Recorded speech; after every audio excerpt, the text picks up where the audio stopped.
What is up, everybody? Welcome to our Friday night D&D sessions. I am Jaso / the DM GM / the Wizard, and we're going to be playing some more PERPLEXELLEL. Who else is joining me this fine Friday evening? But before you do, a quick update. Kevin will be here, so Musa over here is not technically out.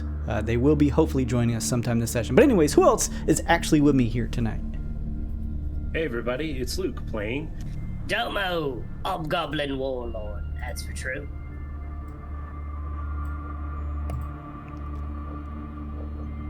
Oh yeah, that's me.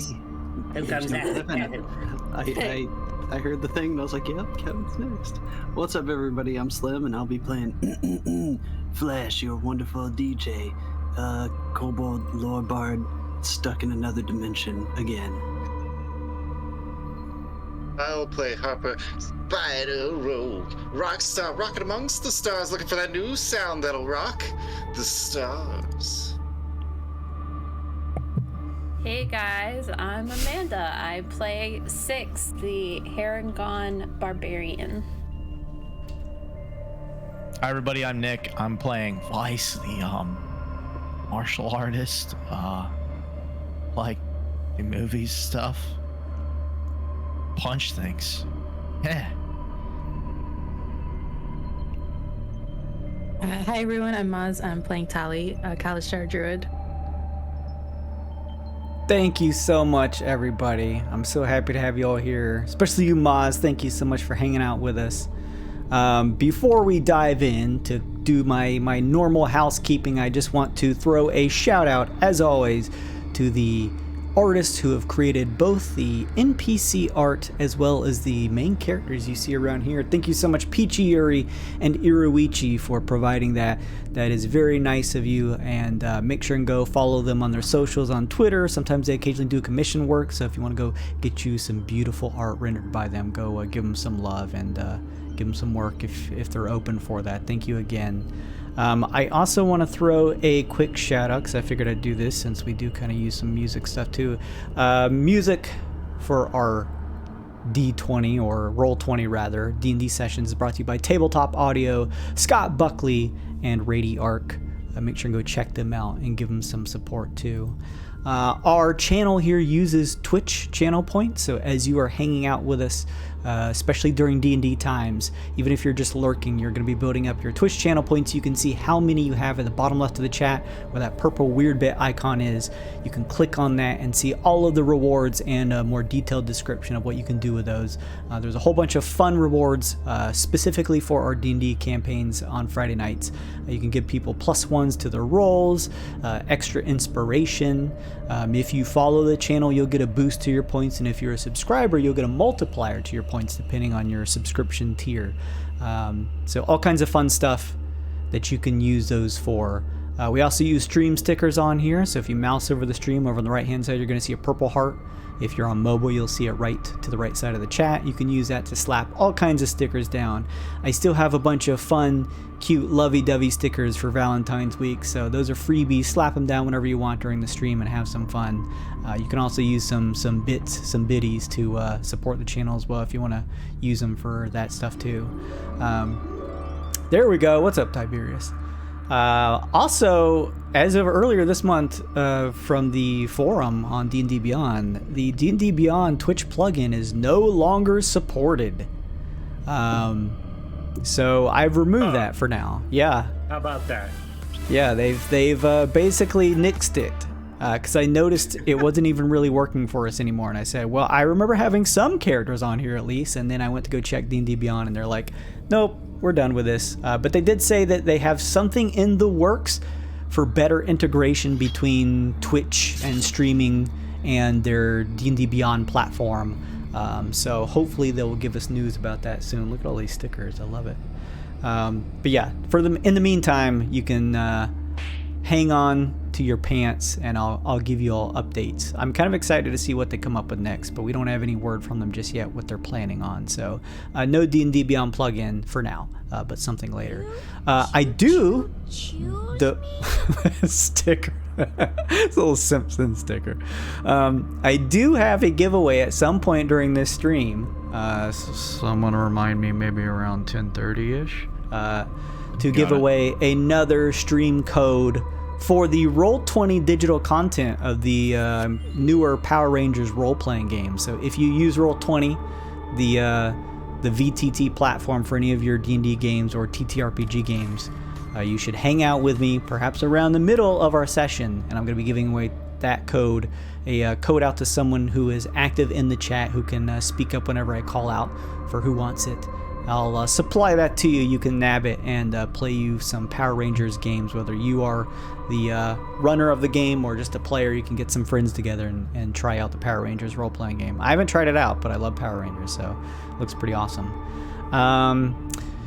Before we dive into inspiration in the recap, I forgot to mention it on stream, but all of the player characters have leveled up to level 8.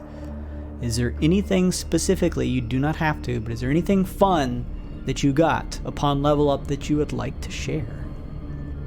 I can attack twice now. That is very useful.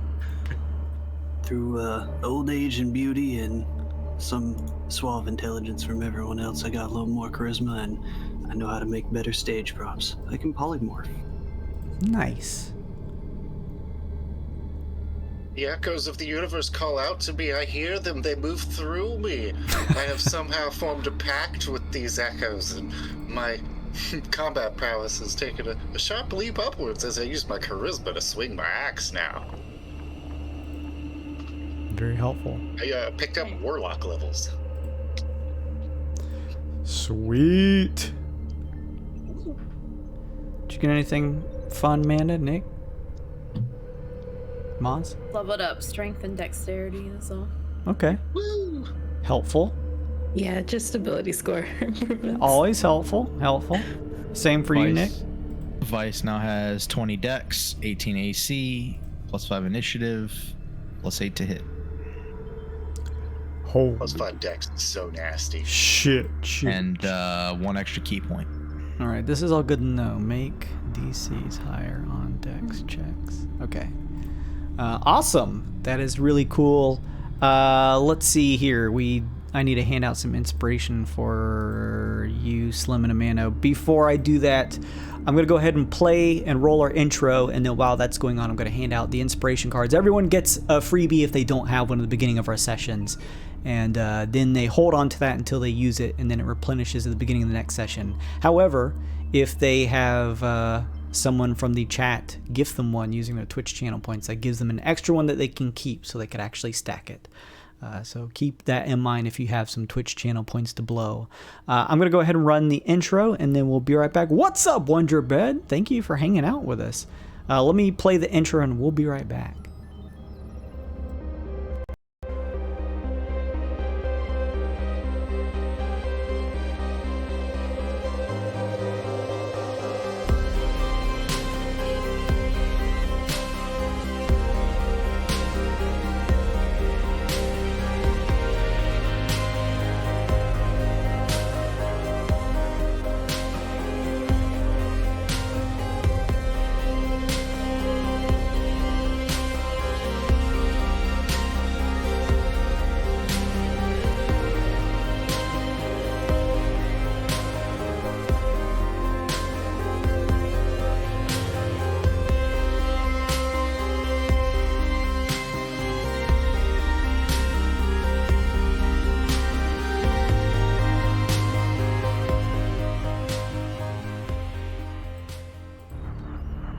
All right. We are back. Let's see, Wonderbread. Nothing much quasi-lurking while recovering from a migraine. Oh, those are the worst. But I wanted to say hi and listen. Well, thank you so much for hanging out with us, Wonderbread. If you have Twitch channel points, you're more than welcome to use them to either help the players or give it to me or whatever you'd like. Let's see here. Mousy knows what to do. Thank you, Mousy. I will use this +1. What's up, by the way, Mousy? Why don't we go ahead now, unless, Slim, are you tributing again, or are we all rolling some die? I'll do it next week. All right, so There is no tribute. Everyone roll some die to see who wants to give the recap. Also, Mousy is doling out the +1s. Domo, Six, Harper, Vice. Looks like we may get a whole team's worth of +1s. So keep that in mind. Thank you, Mousy. Musa, someone try and help me remember to tell Musa she's got a +1. Uh-oh. May be hard to give me beat Musa. that 3. Give me control of Moose. I'll mark it down for her. Oh, yeah. Good idea. Does someone want to actually control Musa? We know how to play a sword. I will take immunity from recap. I will accept that. Oh no, Tali. Did everybody let me see. Did everybody roll? Slim, did you roll? Yeah. I did it last week. Oh, okay. Slim has immunity. Nick, did Nick roll? Let me see here. Yep, you did. Nick you got a natty rolled. 20. Everybody All right. rolled who should have rolled. All right. Tally. I'll help. You and Tali can tag team. All right. Tag team previous session. What happened last time, both of you on PERPLEXELLEL? As I recall, we were on the but it wasn't a ship. I kept on calling it a ship, but it wasn't a ship. We were back at the lab again. Back to the lab Yeah. again. And then I'll let Tali take over from here. Good job. Fantastic work. Yes. Strong start. Last time we went out to the farmlands, to get some agricultural experience, tame some horses. We still miss you, Butterfly, wherever you are. And out of nowhere, owlbears, or bear owls, happened upon us. And we fought it, mostly Six did, with just some amazing anti-gravity movements and punches. And back to you. Good luck next time. After that, we had to chase off the. What was it that ran past? Was it other? It was another Hexi. Yeah. Okay. It was the Hexies that we were chasing after. It was that world's Heximal variant. Yeah. So we started chasing after it through the woods, and then we ended up in a scary, terrifying, burned-out village. And our best friend, the masked marauder, was there, and he was very threatening. But that's about all I remember. I was falling asleep. Tali, you remember what happened to finish things off? To finish things off, we sadly lost one of our own. That's where my memory starts up. And we were sent through the portal by our masked friend, who we kind of realized that was Kalistar. That right? I don't know if that's confirmed. You basically had a dream early in the session, Tali, of this Kalistar again. This time in a office area where you were able to spy some documents that had some type of numbering on it in sort of a coordinate setup. And you also decided to house this alternate variant quori version of Ishara within you, who wasn't initially bonded with your soul, but this other Kalistar, and she is trying to hopefully find them with your help, but also feels a connection to you, considering that in your own home universe or reality, you do share your soul with Ishara, just not apparently here. At some point there is a disconnect. So doing that, you were able to relay this information to Lexe, who was going to work on trying to find this area where this was. And then at the end of the session, as you all confronted the Heximal variant in the town, you found it burning. You realized that the masked figure had consumed or absorbed the Heximal variant, which is something you all typically do before you return back to the lab. And this time it was the masked figure who took all of you and you all teleported back to zero reality where Lexe's lab was, and the masked figure confronted Lexe.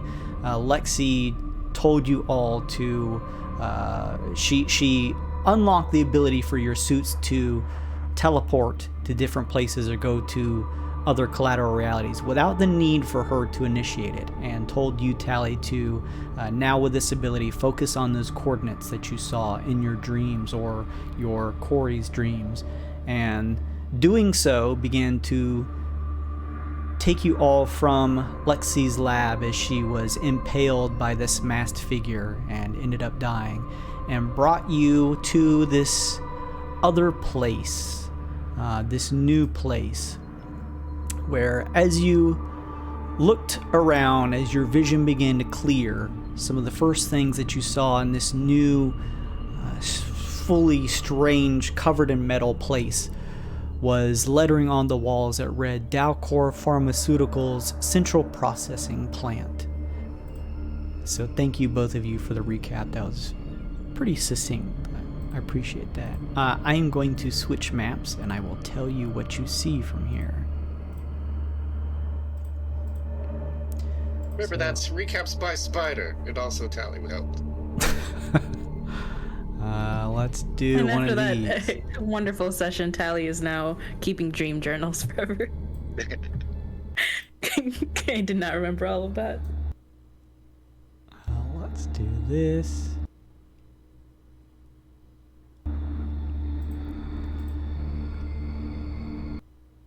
Alcor, can you spell that? Yes, I can. Hang on. Can you use it in a sentence? Dalcor. I can paste this into the chat. Yes, indeed. Oh, nope. Oh. I think I spelled that correctly. You will want to zoom to the top left of the map here, and let me see. Shift ping. Oh yeah, good idea. Zoop. Hang on just a second. I'm actually gonna switch. I'm gonna switch the browser stuff here because I should have not used a map this large, but I did it. I did it anyway, and now I regret it. Yeah, I'll get. Go over here to roll 20. I will explain what you see in just a second, so hang on just a minute. Let me just log in here. Let's kick this up. Boot this puppy up. Unsupported browser.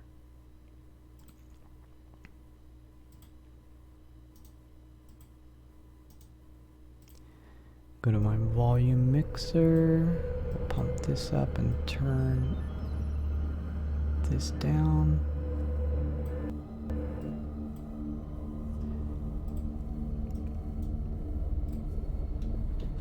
Also, check that out. That new Tali art. Oh, beautiful. Yes. Super good. Beautiful, Maz. I love it. It's very cool. All right, so as you all find yourselves in this new strange place, after you focused on the coordinates that would hopefully lead you, Tali, and the rest of the party to the location of this Kalashtar figure, this male Kalashtar that Lexe had told you all may be the progenitor of the PERPLEXELLEL program, the one that may hold the keys to stopping Heximal. Without her able to come along with you, decided to have you all transport yourselves here in this place. Maz, you got another +1 from Tiberius. As you all transported here, you found yourselves seeing the lettering of Dalcor Pharmaceuticals Central Processing Plant written or set into the steel walls. Nick gets one. You each find yourselves in a rectangular room that looks like some form of loading bay. The air feels warm. You can hear the ambient sound of shifting metal all around you. The light is faint, coming from a few reds and blues scattered around the makeup of the area. Several discarded steel crates and loading equipment lie in stacks around you all. In the center of the room is what looks like a large metal cargo container. Its two large doors on the right end are bent out of shape, trapping whatever contents may be within. Over to your left, there's a strange, small, spelljammer-like craft that sits past the cargo container. A dark, black pool of fluid stains the area directly underneath it. Past the craft is two large metal doors with a red glowing light above with common glowing letters that reads, "Emergency Docking Doors Locked." On the opposite side of the room, to the right, is another red light set above a smaller set of metal doors. This one reads, "Turbine Control B." Everyone, as the reality of this world fully takes shape, feels a sensation on the palms of your hexi suit gloves, and each of you see your weird pressure begin to drop back down to 0. Oh, well, that's handy, I guess. Also, as this happens, you hear a voice that seems to echo all around you. It seems robotic, as it says, "Warning. Reactor core system malfunction event in 1 hour. Reset all systems immediately." That sounded serious. All right, first of all, does anybody know where we are? It looks kind of like Neogokyo, maybe? Yeah, we're back home. This has got to be home. I don't see any reason you would have sent us to home directly. Doesn't seem the sort. The hexi in the side of your suit, Domo, begins to shift and push out from the collar and looks around. And actually, each of you see your own hexi's faces form on your suits and push out, looking around. The one at your collar, Domo, turns to you and says, "Something about this reality. It feels different than any of the previous ones we have visited." Do you think this is one of them prime realities that Lexe kept telling us about?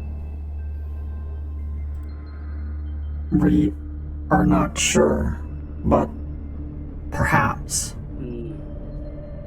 We have never been to zero reality. Either way, this does not augur well. Alright, so there's two doors in the room. There's a emergency docking locked on the left and a turbine on the right. Mm-hmm. Okay.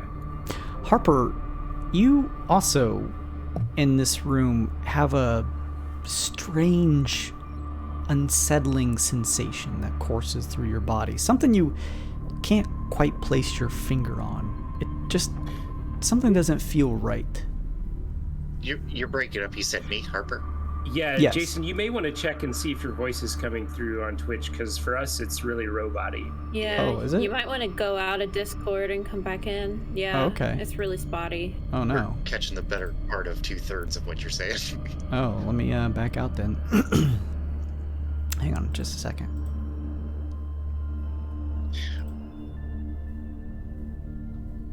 Almost kind of strange.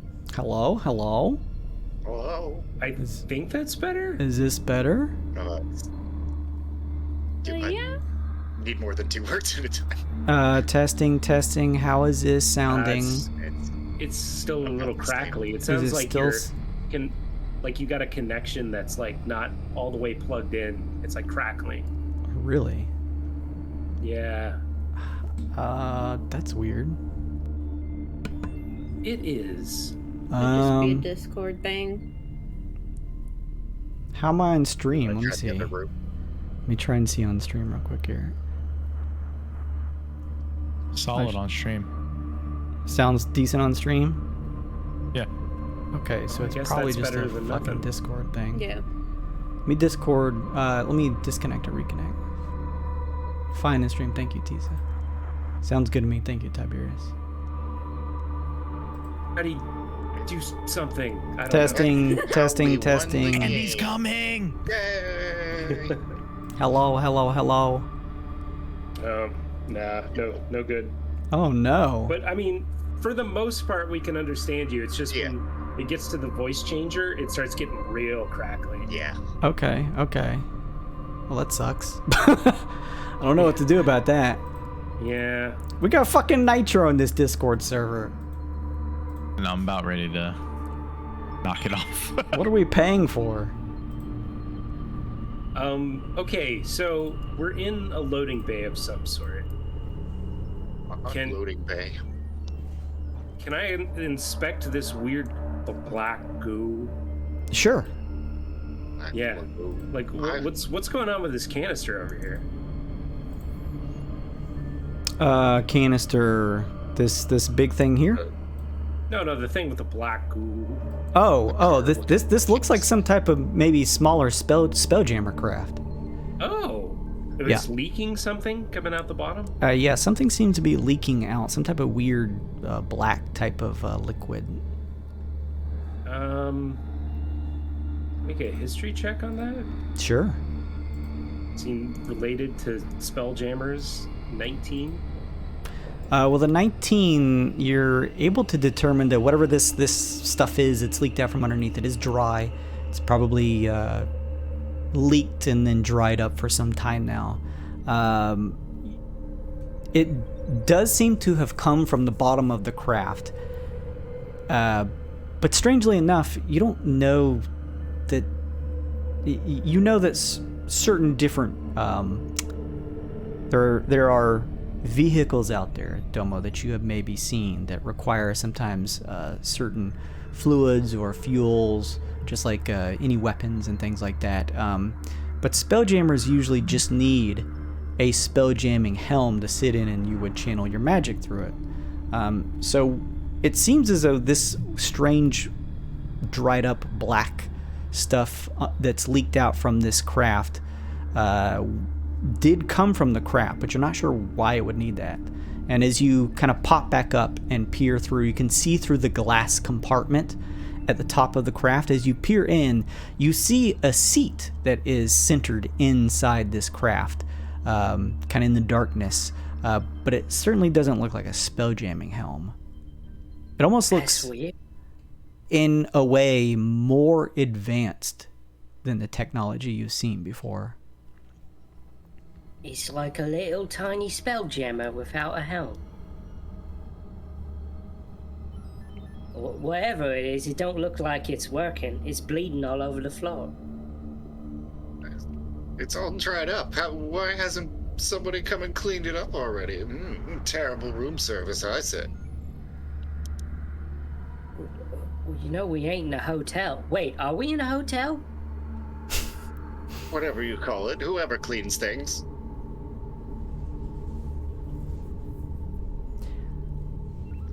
What about this? Oh, sorry. Go ahead. You go ahead, please. We were on your track. Go for it. I was just gonna say, what about this other crate? Now the thing over here, this thing. Yeah, now the thing over there. This is it. I mean, you can piece together that this looks like some type of large, like steel, cargo container. On this side that you're on, it seems to have like a flat end. But as you kind of work around over to the right side, you do notice two steel doors that would make up a opening. However, they look as though they have either maybe taken some damage or just through workplace hazard been bent in. Like one of the doors is like bent and pushed into the other. So as you try to go and grab at the kind of lever at one of the front that would typically just kind of easily pull the door open, it seems stuck. It doesn't seem to be able to open, at least without a check. Six, can you use your bunny power to open this here door? It looks stuck. Yeah, let me move away. Let me try. She cracks her knuckles. What do you want? Just a strength or athletics? I don't know what this would be. Yeah, you could do like a strength check. Strength athletics check. I'll give you a Bardic Inspo dice for that. Nice. Ooh. Yeah. It's a D8. Oh, it's a 30, 20, and a D8. Yeah. D8. Oh. Oh, 21. That's 21. Blackjack. Nice. With a 21, are you using like your weapon? How are you trying to open this? Nah, she's just barehanding it. Yeah, you like grip the side that's stuck and just you put your larger rabbit feet like up against the other side on the other door and just do this thing where you like push against it hard and pry with your hands, and there's sort of like a loud groaning steel sound or metal sound as the door it doesn't feel like it's moving at first, Six, but as you pull, it finally begins to continue to kind of screech as it slowly gives way, opening into the darkness of the cargo container. As your eyes begin to adjust, looking in, you see a number of what looked like at one point sort of like stacked supplies, but now maybe from the damage the doors took, it's hard to tell. All of this stuff, the items in here that were loaded up, are kind of scattered around. As you peer around, most of you looking through the front, you can see a lot of this looks like old medical supplies. You see some bandages, string, and like sewing needles. You see a couple like sticks and stuff for like a splint that you could create. Number of things within. Number of what look like a set of empty vials, maybe for some type of like alchemy or blood work. It's hard to tell. Well, that certainly explains the pharmaceutical sign. We's in some kind of fancy doctor's office. But there's no like health potions or anything, is there, Jason? Without a check, you don't see any. Ooh, I'll investigate and see if we can get any good stuff. Unless somebody else would like to roll. Sure. Not, I will roll. My investigation is -1, so. Well, then I will roll. Yeah. 6 investigates by 7. turning around. Yeah. Not a great investigation. So. With a 7, you kind of push through like some of the fallen over stacks of supplies, Domo, kind of wading in maybe like 5 or 10 feet into the container, and you're able to find what look like 6 rations of food. All right, I found dinner. Could I take a look in there, but use a medicine check to check some of the supplies to see if any it's magical? Okay, that's a cool check, sure. The rations, Domo, have the DQP logo slapped on them. 12. With a 12, you are able to see, as you kind of peer around using a medicine check to maybe sort of kind of organize where you think some of the better supplies may be in your mind, kind of wade inside, and you find 3 potions of healing under a couple stacks of bandages. And you also, as you are like loading the 3 potions up underneath, you find a strange, it looks like a lever or handle that's made out of metal underneath. That's like just the lever piece, and at its base it looks like it's connected to where you could like move it up and down, but hanging, or not hanging, but attached underneath the other end, the sort of what would you call it, the hinge that you would move the lever back and forth. Underneath that, you see a number of holes in the metal. In each of the holes, circled around them, look to be a series of colors: red, green, yellow, blue. So it's like a lever and some buttons, basically? Or some type of maybe plug or something that would go into the bottom of this device. Not necessarily buttons, but like holes that maybe connects to something. I motion over to Spider and Domo. I've done a lot of rigs before, but I have no clue what the hell this is. I found potions. Nice. I'm not too good with magical devices. Spire, do you know anything about this? Maybe Musa? Musa. That's perfect. That's amazing.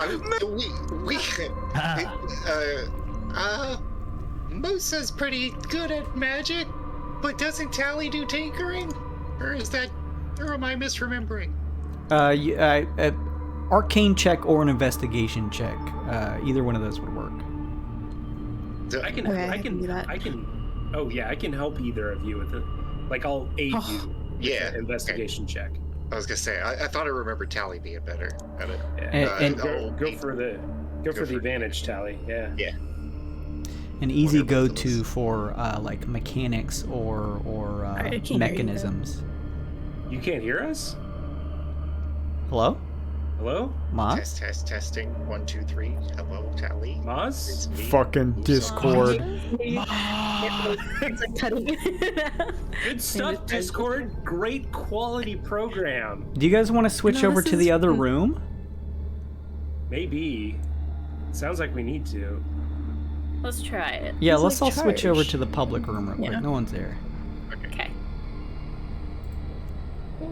Whoop.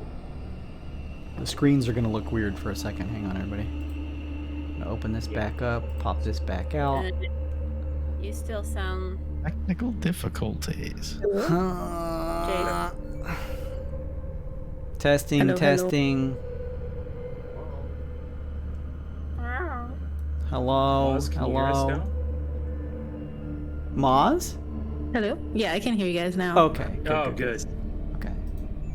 I'm We were going saying you have advantage. Spider and I helped you on. Oh, nice. One more check. One more check. Come on, baby. Hey, that's too higher. Better is better. Better is better. Nice. Yeah, it is better. Let me switch this to the God Mode Lounge to get everyone's screen on there. There we go. Okay. Let's see. What was that check total, Moz? 12? And did you use Arcana or Investigation? Arcana. Okay. You can see that this device, although maybe more advanced looking, still probably runs some amount of kind of magic or maybe something else similar. You do notice that at the bottom of this lever, the holes in here that have the little rings that are colored on the device do look like you could attach this to something if you had the connectors that lined up with the colors to open something. You're just not sure what. Well, sounds like our first order of business is either find somebody that can tell us where we is, or find this doohickey that fits in them slots there. Fine place to start, but first, I need to cleanse. I feel like it's been too long, and I just need to reconnect with the world. And I'm gonna make an Arcana check because this universe doesn't feel right to me. Oh, that sucks. Oh. 7. Yeah. What feels so weird? Why Something. do I feel so strange? It's hard to pinpoint. Harper/Ruse/Spider. It just there's a strange pit in your stomach as you're here, as you came into this place, and you're not exactly sure why. Harper lets out a little fart and says, "Okay, I feel better. Let's go." What do the doors say? Remind me real quick, Jason. Left door is a larger door near the smaller, what looks like maybe some type of like spelljammerish craft. It says Yeah. emergency docking doors locked, And then the one that Spider is moving towards says Turbine Control B. As you begin to head that... Go ahead, Harper, sorry. Yeah, I think it's obvious. Those are the only two ways out. As you head that way, Harper, this other metal door over on the right side, you see that it doesn't appear like it opens in any meaningful way. There's not really any signs or of like a handle or lever to open it. There is a small open panel set in the wall next to it, and you can see a number of strange wires of varying colors that hang out of like a hole in the top of the panel.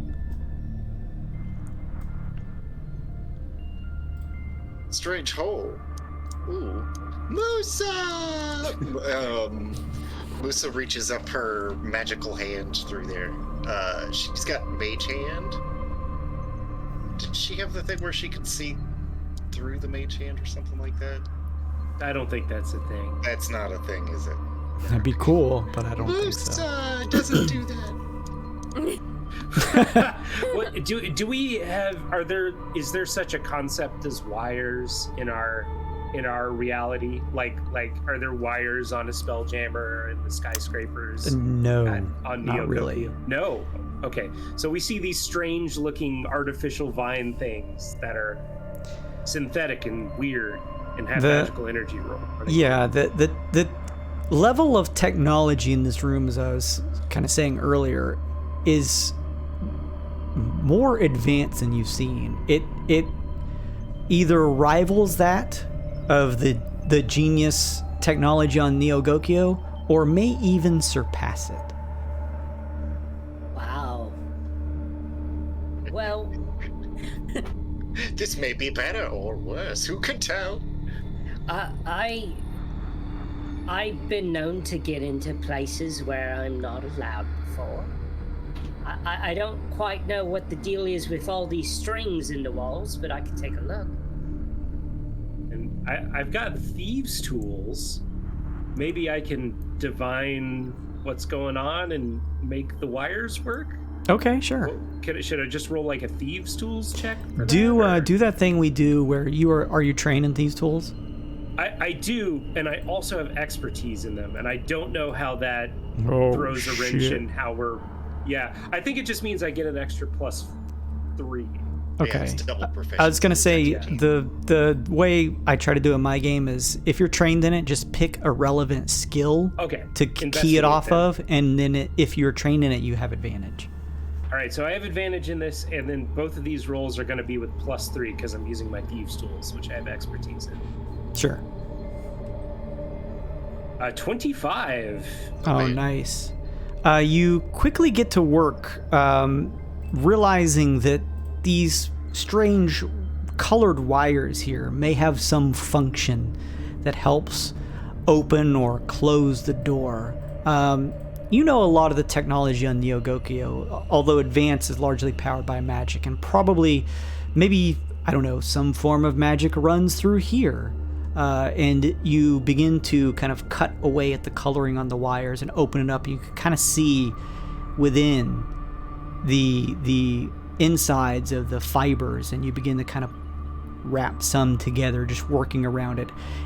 At some point, about 2 or 3 minutes later, you begin to realize, wait, the colors of this look very close to that lever thing we also picked up.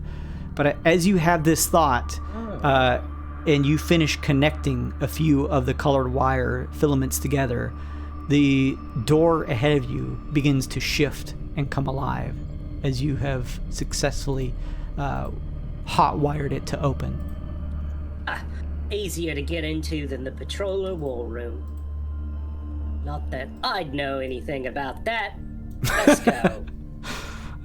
As the door opens, let me reveal some area here for you. Got some cool hands there, Domo. I know a thing or two. Got the reference, Kyle, and I don't appreciate it. Does anybody want any of these potions before we head in? Give me one of them. Or I can get one. You guys take them. I got plenty of stuff. They're just regular healing potions. Are they just regular healing potions? Oh, I'm sorry. That's a question of me. Yes, potions of healing. Sorry. Nice. 6 take. Go ahead. I'll take one of those, yeah. Alright, all doled out. As the doors open, up ahead you see two humanoid-looking constructs standing and facing a series of large metal fans. They sport 2 arms and 4 legs. A fair bit of rust has built up in certain spots near their joints. Their steel bodies are largely featureless, especially the flat surface where their faces should be.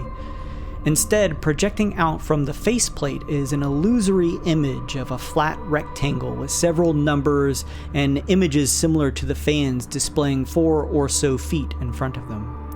They remain motionless, save for the shifting images and the projected illusion changing periodically.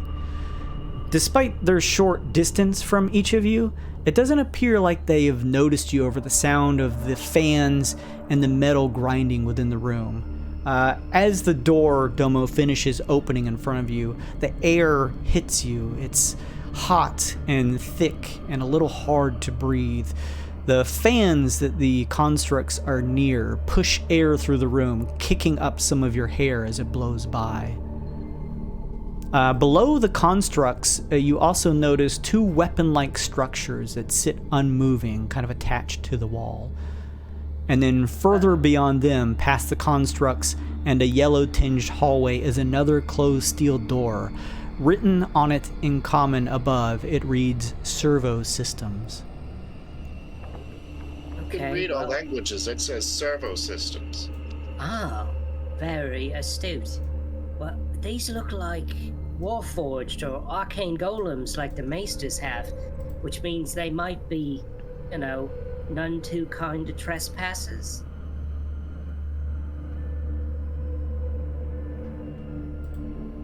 Yep. Everyone stares at Domo silently. Yeah, no. Well, we could sneak by if everyone's feeling up to it. Yeah, I could try that. My presence demands attention. I think you all should know that by now. I have disadvantage on some rolls. Well, I could walk ahead on the ceiling. Could I What? take an investigation or a perception check on whichever applies on these things? Sure.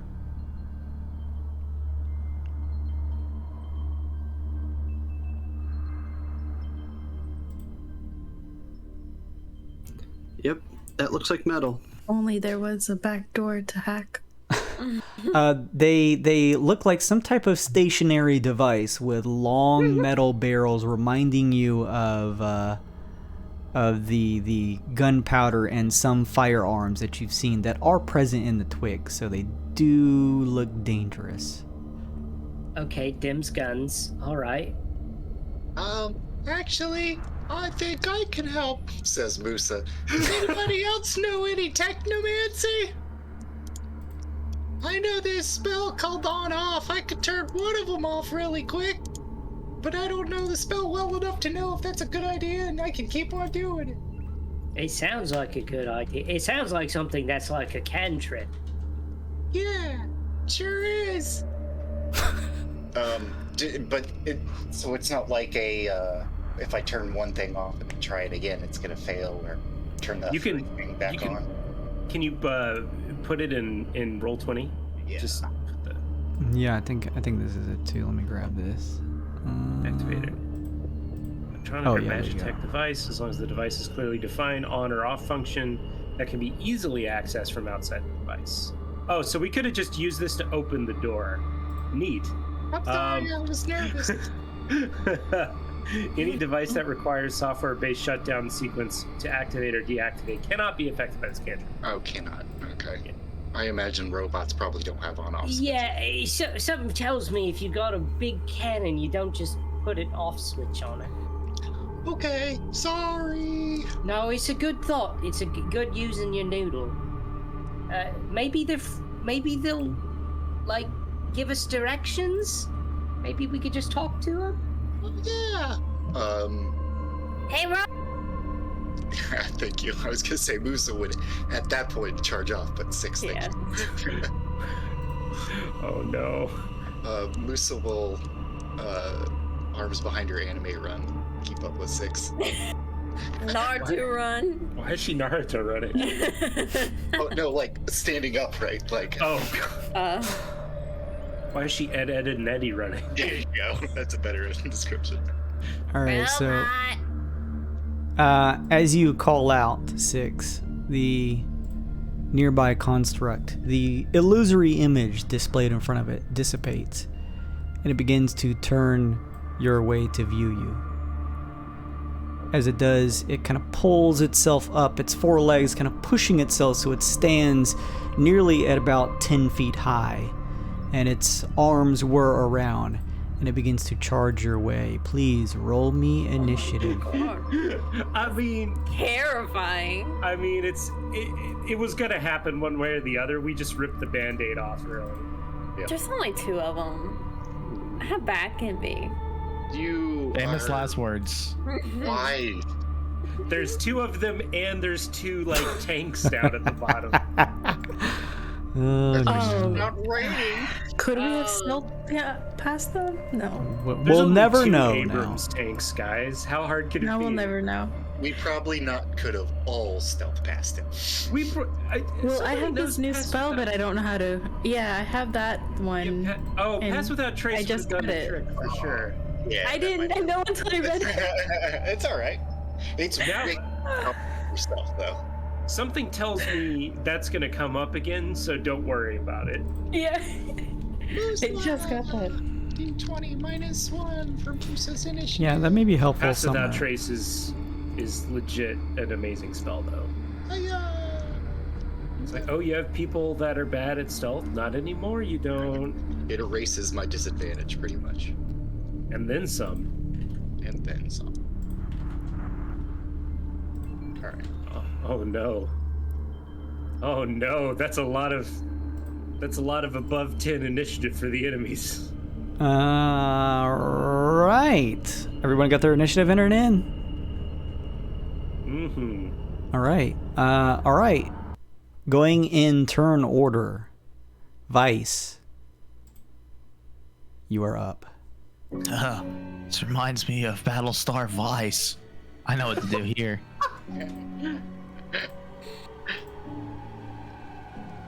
I don't think that was a real movie. That's 45. Maybe it was direct to DVD. Direct to knowledge shard. Yeah. I was like, wait, what's a DVD? Ice is going to intelligently barehand punch a robotic being. All right. Direct. For 25 versus AC. That will hit. Okay. For 10 bludgeoning. All right. You smash into it. It is hard steel, but you're able to still kind of puncture into the steel with your strong martial arts fists. I'm gonna try something here. I want to flurry of blows with 1 key point. All right. So 2 attacks. First one be 18 versus AC. That's going to hit. For 6 bludgeon. And I would like to use my open hand technique to try to make it fall prone with a DC 14 dex save. Nice.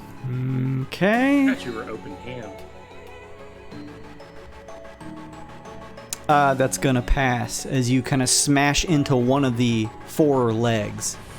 And you see as it kind of collapses over, falling prone. Okay, so it's now prone. Its next flurry of blows hit is going to be at advantage. Nice. Nice. So the second attack there. He's down.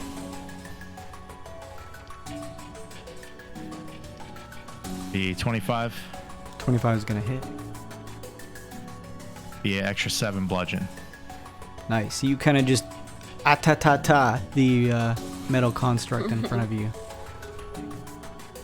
Second attack. Be 13. You smash. Prone, I get advantage. Still prone, Oh, yeah. yeah, I was gonna say. There you go. Oh, what are the fucking I odds? said 13.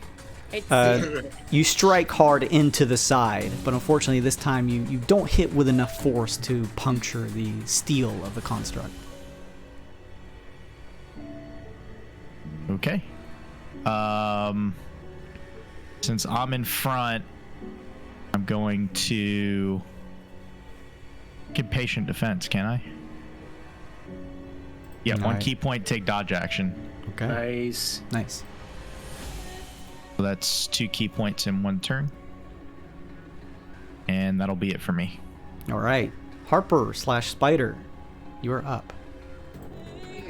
Stop beating so I can do my turn. Let's go with a... Where's this thing from me?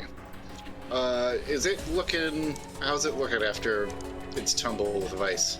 It's got a couple dents in its exterior construct steel form, but without a check, you're not exactly sure how much damage it's really taken. It's hard to tell for this construct. Does it look like these things are coming about on us, or? They have not moved yet. They still stay stationary, kind of facing forward as they were when you first entered the room. Spider looks up and says, "Itty bitty Marty Bo, catch a tiger by the toe. You're harshing my mellow, and it's now time for you to die." I use Hexblade's curse upon Ooh, look at you, Mr. Hexblade, all of a sudden. it. It does some stuff and some things, which I'm ready for. Totally ready for. This is really good battle music for the universe, though. I was hoping you'd like it. A little bit of class rolls. with the battle.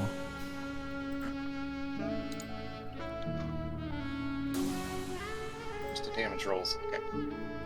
Damage rolls and an expanded crit on it, which is good. Let's see if we hit. RD plus 7. Not in game. Where's your jar? Just hear what sounds like a hose turning on.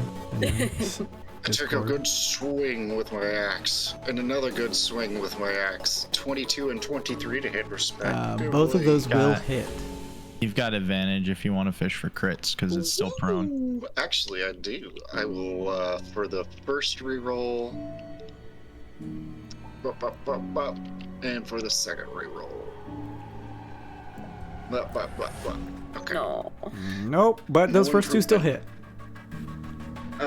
So these are 1d8 plus 4 plus 4.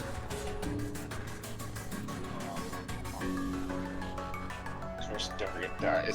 So that's, yeah. So that damage is accurate. I do a 21 damages to that thing. With my 2 attacks. And how are you hanging in there? Can I get a free check on it, see if it's still like breathing or anything like that, or Well, is that an action to check? it's not breathing. Give me some type of check. It's not a search action, but just give me some type of check. Yeah. Arcana, investigation, those are my go-tos for technology, but if you can convince me otherwise, you can do something else. I'll go for Arcana. It's not terrible. Makes sense. I'm connected with all the universe. My rolls, however, they are not 11. It's taken some pretty significant damage from the strikes from both you and Vice, but doesn't look like it's on its last leg just yet. Spider looks at Vice and says, "Don't stop me now. I'm having a good time." He goes for the same 2 attacks. Nice work. The first attack, it came to me on the fly. 16 for the first attack. Hits. And then... Oh! Wow!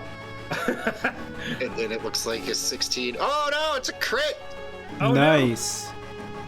No. This is an action surge, by the way, which is why I'm attacking twice again. So the 16 does 8 plus 4, and then the other one does 2d8 plus 4. And then an extra d4 for my suit. Look at this! This is nasty. So the total on that is 25 damage. Okay. 3 of it is force, if that matters. Otherwise, it's slashing. Gotcha. You tear out one of its legs and blow off one of its arms, and it begins to leak a strange black liquid, almost similar to that that you saw in the previous room underneath that weird spelljammer-like craft. You feel like you hit particularly strong. You pull your glove up. Just and kind of like does the what's the Christian Bale? He's a psycho. He just kind of does that shiver afterwards. Yeah, you feel particularly good with that hit and pull your glove up, waiting for your weird pressure to trigger the weird and rise. It does not. Yeah. Oh. Ah! Oh no! Are we not in the weird? Oh, did our suits trigger then? No. No. Okay, so add 3 more add 3 more health back to that thing. That D4 was from my suit. Oh, gotcha. Okay. Oh. Yeah, the weird does not that's trigger. very strange. This universe. It's strange. It's weird. It's very strange and weird. Nicely struck. See, look, everything we learned at Camp Candy is paying off. Anything else, Harper Spider? That will be it for me. 6. So that thing's like looking pretty bad, right? Yes, it's taken significant damage by Harper and Vice, like coming up and what's the fucking movie? Office Spacing it. Office Space in the printer.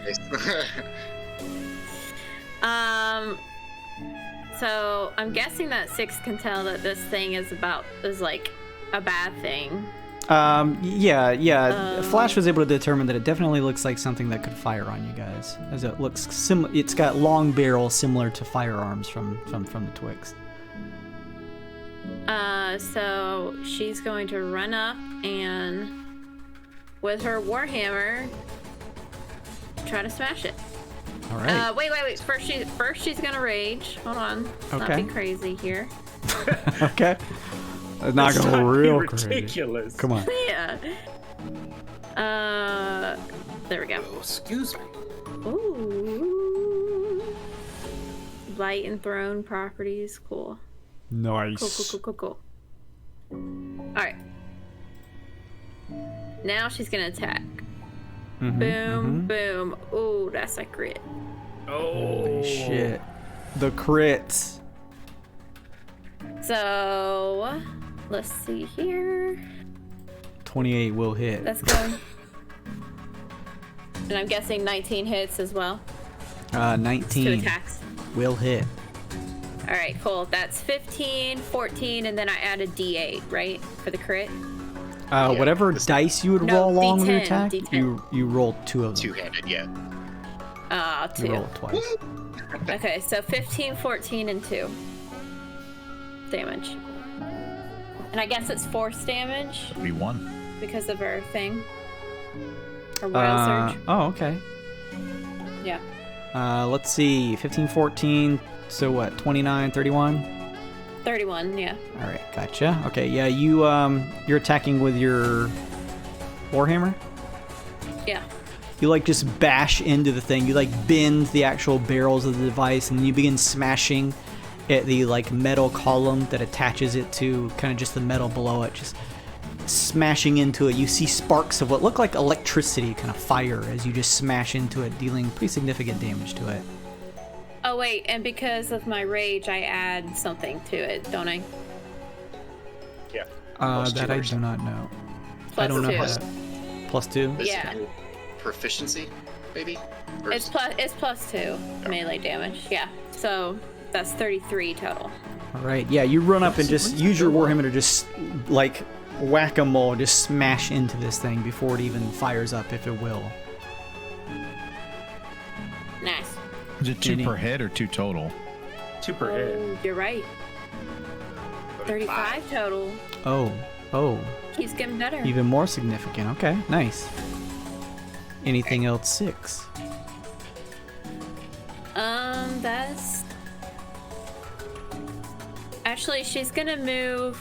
Does she get the sense that if she moves here, she'll like... I wouldn't stand there, Musa says. You can see a bolt of lightning starting to arc out of the top of her finger. She's gonna do a line attack at those things when it's her turn. Oh, where should I go? I don't know where to go. What are you thinking? I don't know. Just my thought was that I'm gonna try and shoot down that line that you're standing across, that row that you're standing across. Yeah, so just step back one where you were, and she'll be fine, right? Right here? Mm-hmm. I think so. I do what? Okay. Alright, cool. All right. Alright, I'm done. The construct's turn. The construct turns to face you, kind of pulling itself up from its pretty damaged body between you, Spider, Harper, and Vice. It uses one of its hands. You can see a flicker of electricity cover its hand as it goes to strike you with a palm. Vice, this is going to be 24 versus AC. Hits. All right.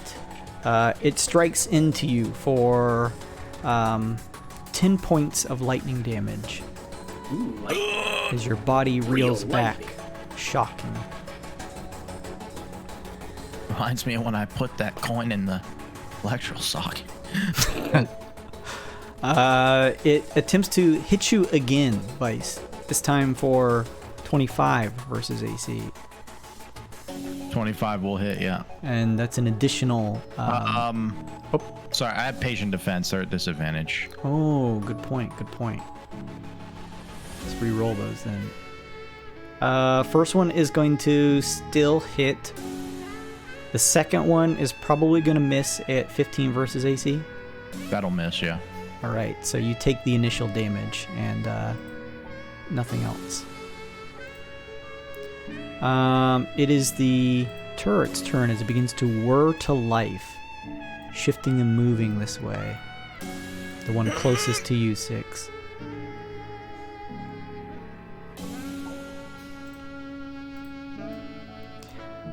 Let's see here. Let me move this to here. A target, Harper, flares up from a device on the strange turret-like weapon and begins to target your body.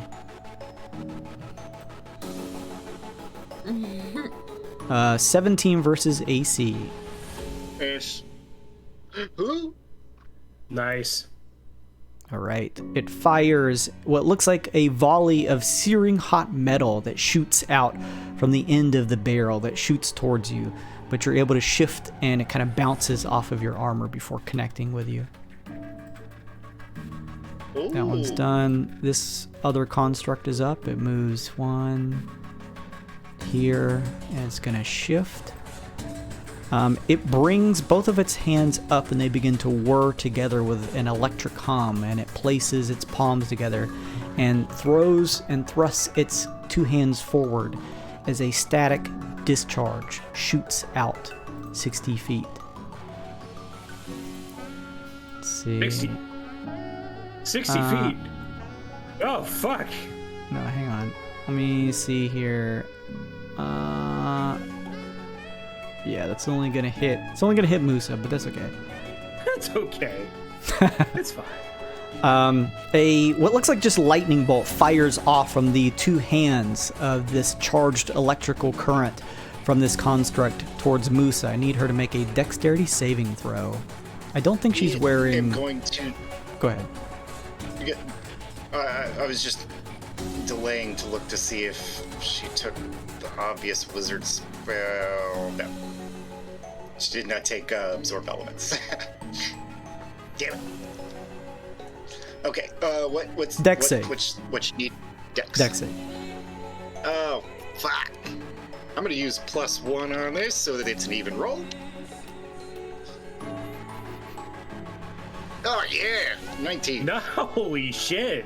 Nice. Musa, you see this arc of electricity firing your way, and you're able to shift out of the way, only taking half the damage here. So that's going to be 12 lightning damage. Oh, as it singes your hair. Was that reduced damage? That was reduced damage. Okay, sweet. Domo, you see the arc of electricity firing towards you, but luckily it dissipates like right in front of your face. Holy shit. Thanks for taking one for the team, Musa. You're doing great. It hurt a lot. Flash, you are up. 10:30, boss. Yeah, let's do Flash and then we'll do it.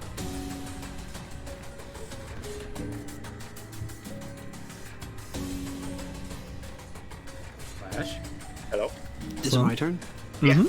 Yes. I still can't hear you, Jason. You keep cutting in and out. Well, it's your turn, buddy. Yeah, you go. Shit. That one already attacked. Can everybody else? Checks are free on these, yes? Knowledge checks are free. Knowledge checks are always free. Could I take a insight or a investigation roll? Would you allow that for one of them? I mean, what are you trying to do? I want to see if these are being controlled by anything, if they have any, or if they're just robots. Sure, you could try and make a check.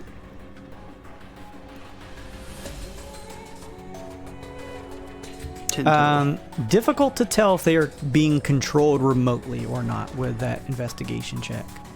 Okay, so there's probably no insight. It seems pretty cut and dry. They were doing something previously. Six ran in, swinging her war mace, and they were alerted and attacked. Oh, shit. I'm going to, the one that's attacking both of them, I'm going to cast Vicious Mockery. Okay. Hope it works.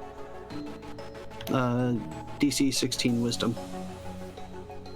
All right. Let me double check here. Yes, that's gonna pass. Oh shit.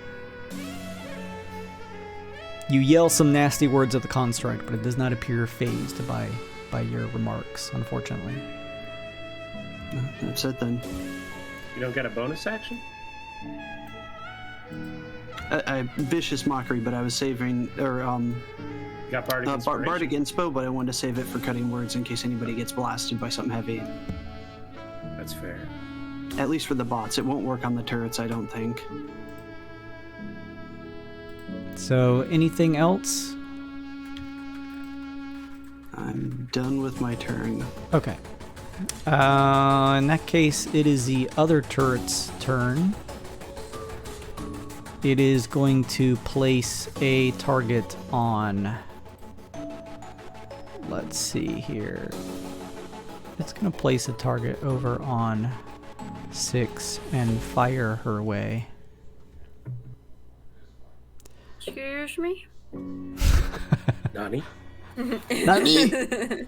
No. Now, Jason, can it shoot line of sight?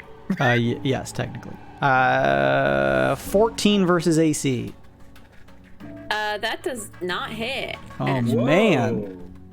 Rough Oh, bunny. man. Ooh. Thank you. Hey, what's up, Anna? Thank you. I'm going to start using that- these. I need to. It was that dexterity. It only needed one more point. The turret fires your way, but is unable to connect. 6 as you dodge out of the way, although it seems as though the strange red dot sight is still targeting on you. That is it for the turret. Musa is up. Musa! Wait, just a second. +1 to Nick from Anna.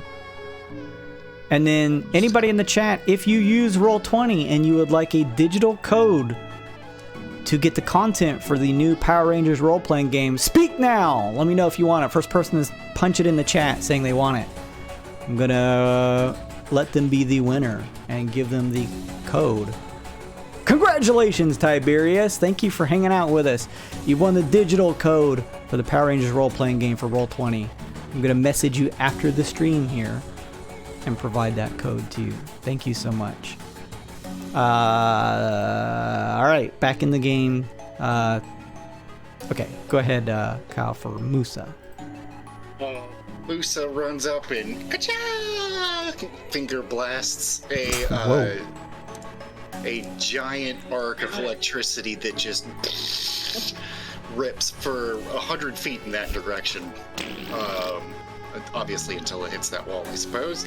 And everything in that line makes a dexterity save, DC 15. Nice. Alright. Lightning bolt. You're catching the turrets? Yeah. 8d6. Lucis like a Pokemon in this episode. The front turret... The front turret succeeds. The turret in the back fails. I didn't write that right. Anna, I'm going to give you those points back in the back end after this stream, because right now the characters are not in a place where the Wyrd seems to be functioning currently. The fail takes 22. The success takes 11. Nice. Musa, you fire off this bolt of pure electric energy ahead towards both of the turrets, and you watch as the lightning energy from your blast begins to cover the turrets. As it does, the turrets seem to draw in the electrical energy, and you see as though they seem to move almost more faster than they did before. No! Oh no! It was a wager. That was one of the two options that was going to happen. Musa! Check how fast Musa moves! Oh god! Is any of this something that she could, like, get line of sight behind? I mean, you'd probably get, like... If you stay right there, Musa, or even go back one, you'd probably like get half cover. Any bonus from this thing if I stay there? I'll say half cover there too. Okay. Musa's scared. Oh man. I think Musa will try and understand what was happening with those things. Make a check, Arcana or Investigation, you said, for these? That is my typical go-to for technology, yes. Alright, we'll do Arcana. D20 plus 5. Fuck. How does... That wild surge thing, she can just decide... How does that work? Does anybody know offhand? Bend luck. Another creature you can see. That's not what I'm looking at. It's one of the early abilities. I used enough resources on Lightning Bolt. I'll just do this straight. 16! What was that for? Arcana check!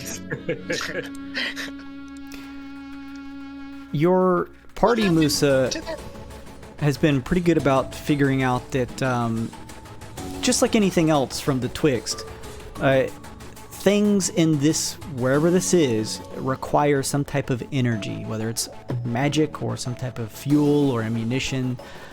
This place does not seem to be powered necessarily by magic, but rather by lightning, or what you have learned to term from your time on Neogokyo, electricity. Your lightning attacks only power them up more. Oh shit, everything's running off of lightning. Yeah, Musa will explain that in a Star Trekian fashion. You know how, like, when I eat a bunch of sugar and I go really, really fast? That's what I did to that. Sorry. Musa.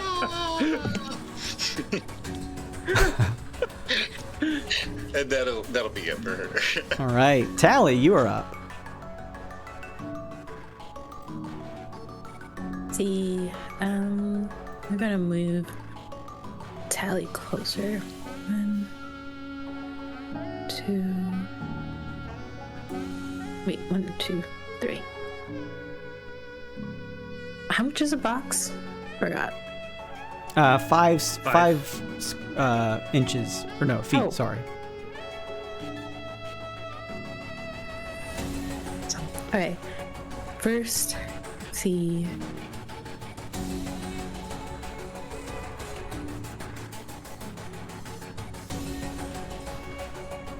Boop, boop, boop. Perfect. Awesome. Tali wants to do a wall of fire. Holy That's a good one. shit. But I want it to go. I don't know if you. How can you see this? Let's see. Like this. Like that right there? That Okay, makes hang on. Or like this. Oh, well, that does trap 6 behind it, so keep that in mind. That's the only thing. Can I get it? No. That's what's wrong with that? You could just do that. Can I get this? Is there enough space? No, that should It work. doesn't matter if there's enough space. You can always do it for less than is the maximum. And you pointed a It's up to certain way, 60 right? feet long. Yeah. What was that? I'm sorry. You pointed a certain way, the wall of flame, correct? Yeah. Yes. There's a fire Yeah. side. Okay, so yeah, I'm assuming you're gonna point it away from 6. So yeah, you watch Tali as a crackling wall of flame just from the base of the steel floor crackles up and rises to the ceiling about 20 feet up, covering the area just past 6, where the 2 turrets and other construct are, in just pure flame. Nice. And I think, does that do That automatic is- damage if something is caught in the wall of fire immediately? Here, let me put it on there. Yeah, let me see. Good roll. Really good roll. There's you a go. deck save. Okay, When the wall appears, each creature in the area has to make a dex save. makes sense. Okay. Turd is not particularly dexterous, but rolls a natural 19. Half damage, motherfucker. But still takes a fair amount of damage from the wall of fire here. 6, you can kind of see through the flames as portions of the nearby turret caught in the flames are like beginning to slightly bow down as it's kind of melting just from the sheer heat coming off of this thing. Anything else, Tali? Let's see, for my bonus. No, I'm gonna keep it this way. Tali just I think that'll be just moves a little bit closer. Pretty much it. Nice. What's up, Minor Illusion? Domo, last but not least, you are up. Well, that's a pretty nice trick she done did with the fire there. Is this Chungo still prone?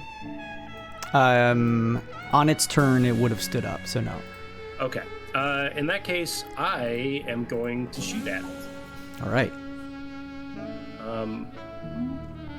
Yeah. Oh, yeah. I can fire twice now. Yay. What? Yeah. 2 all right, attacks. First, well, Jesus, 26. Fucking hits. That's a pretty shit sneak attack, but I'll take it. 15 piercing damage, and I'm gonna do a trip attack on it for an No additional 4 need. damage. So What does it look like when you destroy it? oh, Oh, no need? Great. I mean, pretty simple. Just arrow straight between Spider and Vice right into the thing's chest. You see sparks and arcs of electricity, as Musa confirmed, kind of fire out from the construct's chest as it sort of just buckles over, falling lifelessly to the ground. So I have a second shot, which is cool. So I don't know how you want to roll this, Jason. A wall of fire blocks line of sight. And we get into the joys of 5th edition vision and cover, where I cannot see this guy, so I have disadvantage to hit him. Okay. But he cannot see me, so I have advantage to attack him, but they cancel out. I don't know.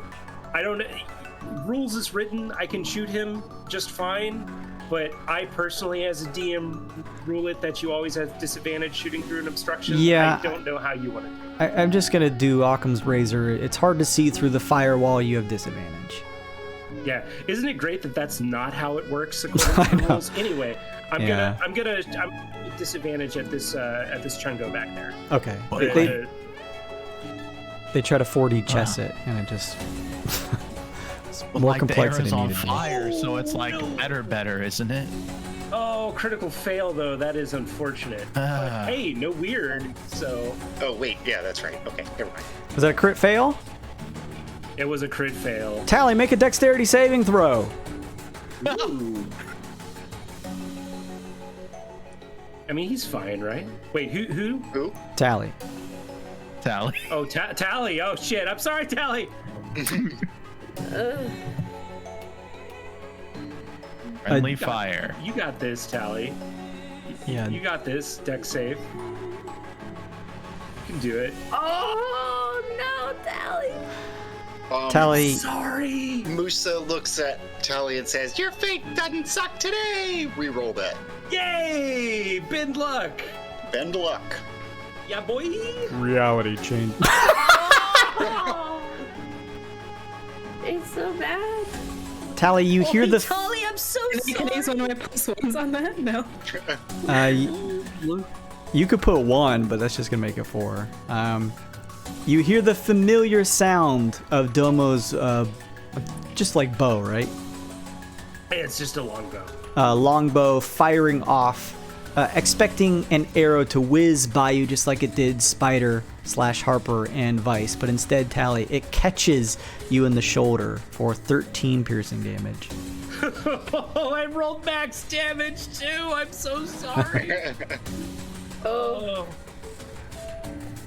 I'll make it up to you, I swear. Yeah, that sucked. Okay, bonus action time. You killed one. You've ascended. You're projecting your rolls now. Yeah. Damn it. Okay, I don't have any valid bonus actions because I can't actually see anything past the wall of fire. So instead, I'm going to dash using cunning action. So I'm standing up here, hopefully in cover. Yeah, you get some partial cover there. Cool. Then that's going to be it for me. Sorry, Tali. I'm so sorry. Rolls back up to the top. Vice. All right. Vice is going to use Boots of Spider Climb, try and get around this wall without getting burned. Hell yeah. So How high up does this wall of fire go? Let me check. 20. 20 feet. The wall is the roof is 20, or the ceiling rather is 20 feet high, Vice. It completely goes all the way up to the top. Oh, okay. It's like a sheet of flame, just like a wall covering the way. I'm not gonna try and dive through it. Instead, I'm gonna try and get good position.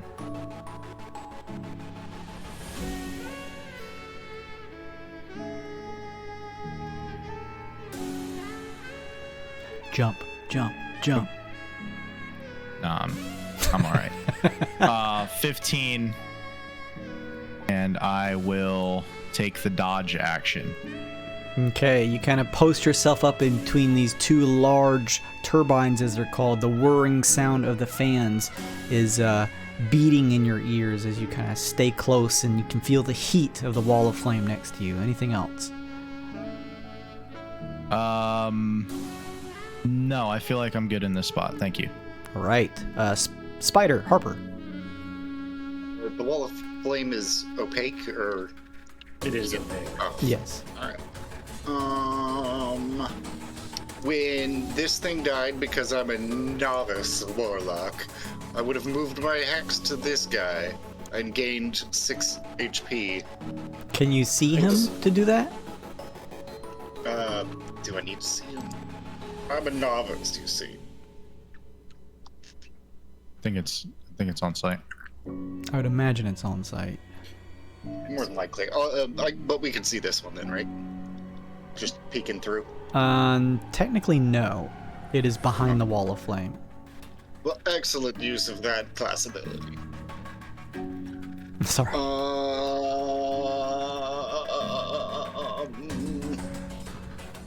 Yeah, that shit's on site.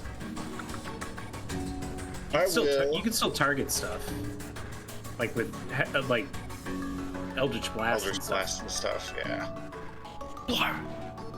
Let me see. I've got some swanky spells that are useless.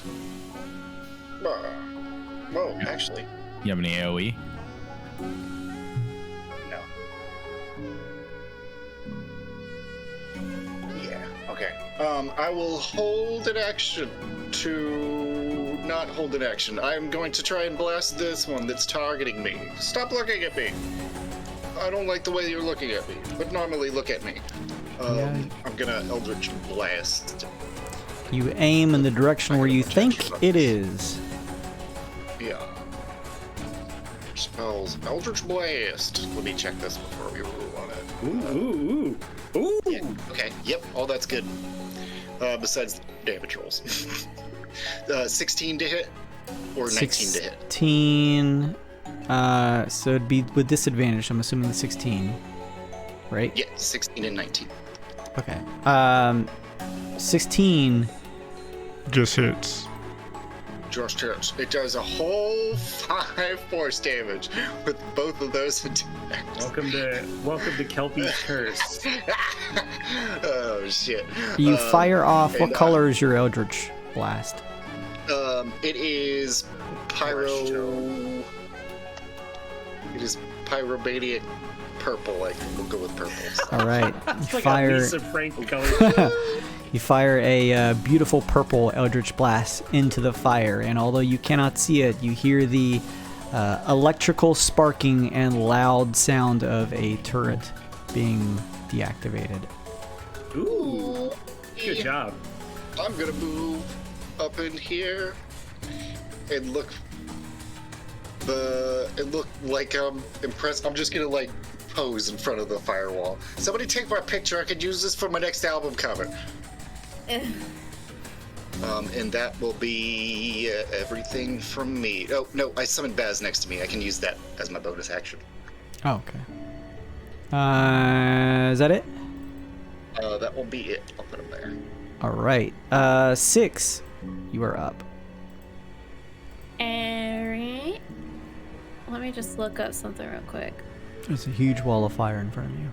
It's very, very You hot. can throw your axes though. I see that. Oh man, it's just out of my axe's like good range, but it has disadvantage It has anyway. So what does it disadvantage matter? anyway. What does it matter? You can't get We're more good. disadvantage. All right. 6 because of her wild surge. She can throw her warhammer. So she's gonna do that.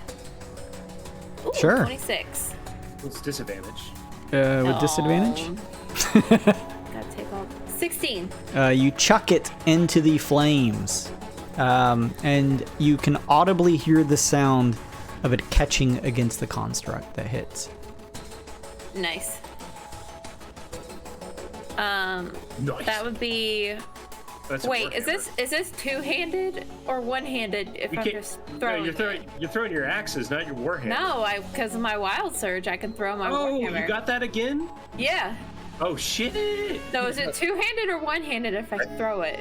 The DM's discretion on that. I mean, if you can throw it, you could literally hold it with 2 hands and then chuck it with both. I'll let that happen. That actually Okay. is how you call a hammer throw, with 2 hands. Yeah, she usually does 2 hands anyway, so we'll just go with that. That's All right. 9 bludgeoning plus 2, that's 11. That was at the construct, right? Or the turret? Yeah, and actually it's force damage, not bludgeoning. The construct of the turret, though. Yeah. Oh, sorry, the okay. the construct. Okay, gotcha. All right. Yeah, you sling it across, and you can hear the sound of it striking the metal of the construct through the flames. Nah. Through the fire and the flames? Through the fire and the flames, mayhaps. Okay, well, here's a question for you guys. Can I cast True Strike on something I can't see? It should say in the spell description. Oh, I gotta go to this. If it says target creature or like something It just like says that. in range. Oh, then I think At a so. target in range. Oh, Here, I could then display. yeah. If it doesn't say creature you can see, then That's so weird. Nice. Sure. Well, then I will. Your rabbit ear flickers as you listen to the sound where your warhammer or 2-handed axe met the steel and ready a true strike on that creature. Yeah. Nice. All right. That's it for me then. All right. My warhammer returns to my hand. At the end of my Weird. turn. It's hot to the touch Yeah. as it goes through the firewall. Does like one of those things where just okay. Move on. I made them invisible since you technically can't see past the firewall. Calculating.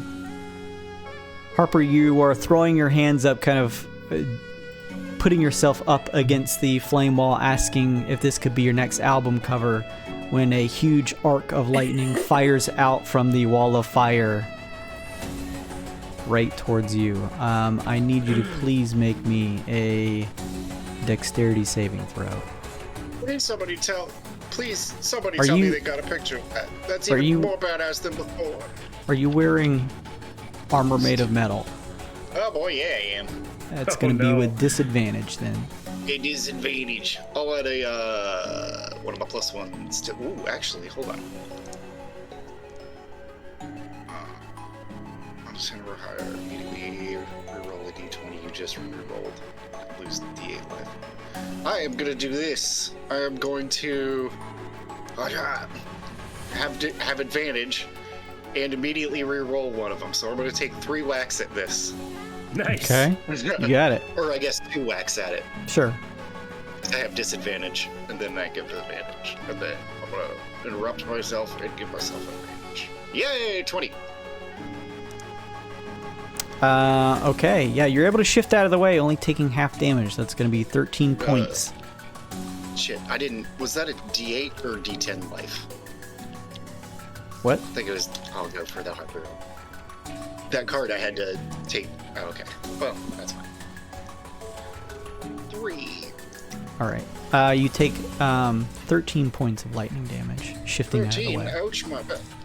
Minus 2. It's all temporary HP. Sweet. Hang on just a second.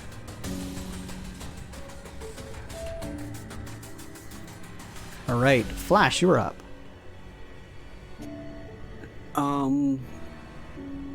Question, would a fireball explode on a wall of fire, or would it go through it? You would probably surmise. Give me an Arcana check, or a Nature check. Oh, no. Either one. I ain't smart. Hey, Tali. I One think of- we can dispense of the wall of fire. It's serving us no good, I don't think. It can hit us without seeing us. Flash, you would know that the wall of fire, because it's made of fire, doesn't have enough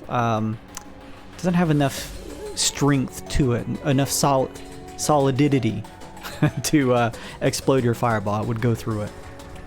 Alright, I'm gonna try and move in and take a shot then. Sure. Tali, you can drop the wall of fire now, like as a.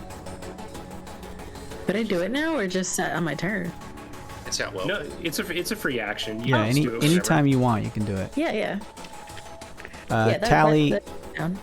as you begin to get into position, Flash, the wall of fire goes down. You can see the turret still standing. You also see now that the construct has begun to move in a new room further down the hallway. Now listen here, you son of a bitch. Alright. Right there, then. Dropping one right there.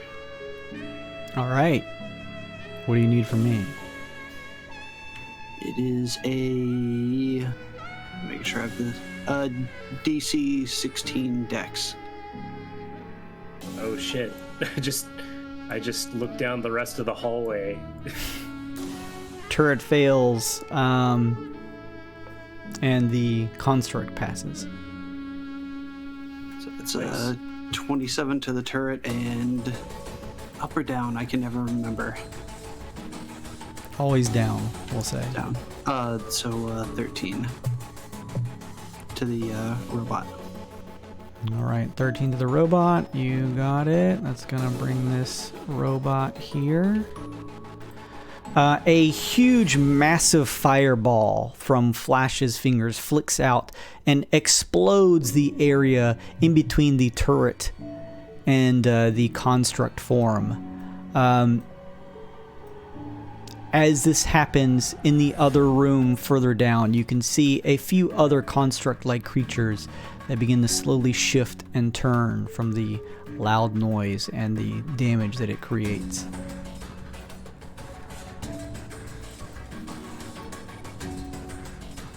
That ain't good. I'm gonna move up just a little bit more and give a bardic inspo to Spider. Sure. Ooh, thanks. How much? D8? D8. Cheers. All right, set it, Flash. That's my turn. Okie dokie. The turret still standing is going to try and continue to fire on you. 6. I'm gonna add a +1 to this for 16 versus AC. Yeah, that'll hit.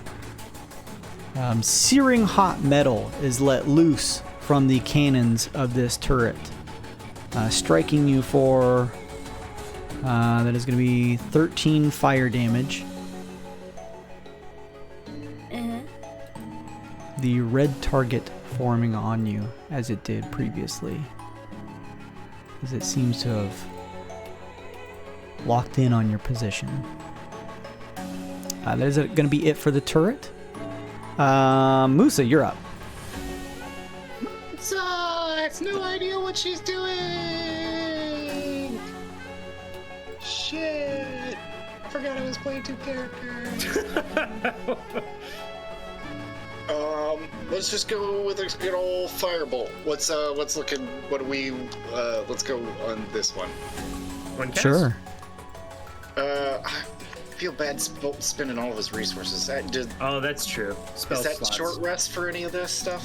No, that's long rest, but he can recharge it with spell slots. I will play the coward's route since it's not my character.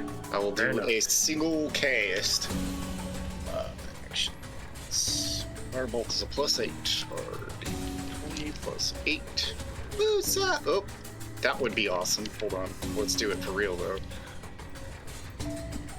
Yeah, well, that works. That was a great. You love to see it. Our 4d10. It's almost a regular Just firebolt. 4d10. Holy shit. 4d10, 16. Oh, and then bungles. That's not too bad. 16 out of 40. It's not great. It's better than if you had rolled normally, probably. What does it look like when you destroy the turret? It looks like it does nothing, and then it just kind of does a and explodes. All right, it does that thing. I did the thing. Nice shot. Is everybody in this room? All right. I think that's all we got for. He's not got any good reactions, I don't think, or bonus actions. Nope. I'm gonna stay here. Don't forget me. All right, Tali, you're up. Look at this. Oh, go ahead. Did you have anything else? Nope, that's it. Okay, Tali, you're up. Before I start, can I get what it kind of broke up when Domo was playing the damage and stuff? What happened? So I couldn't catch what happened at the end there. What? When you said like sorry, Tali, it like broke up. Oh, Because I shot you in the back for Yeah, 13 damage. yeah. Thank you. There we go. Did not know the number. I just knew it was just an arrow. Okay. There's an arrow in your thank you. shoulder. I didn't mean to. It's all right. Gotta get your glasses. Let's see.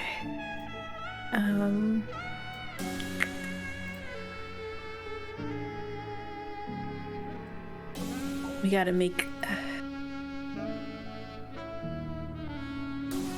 this guy a little small. Make it easier. Moves a little closer.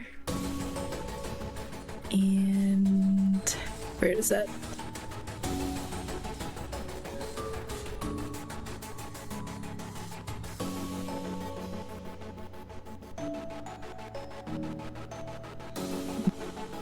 So close. Dang it. 17. He's trying to back away out of this room.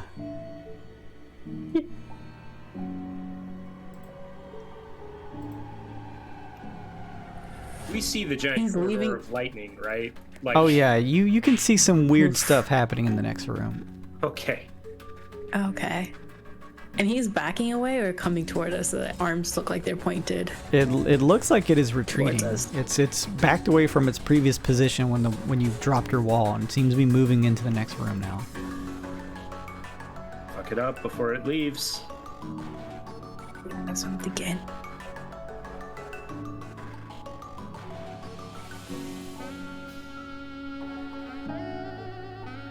I'm gonna throw some ice knives straight into that right before it gets out of view. Sure. And A 21 will hit. nice.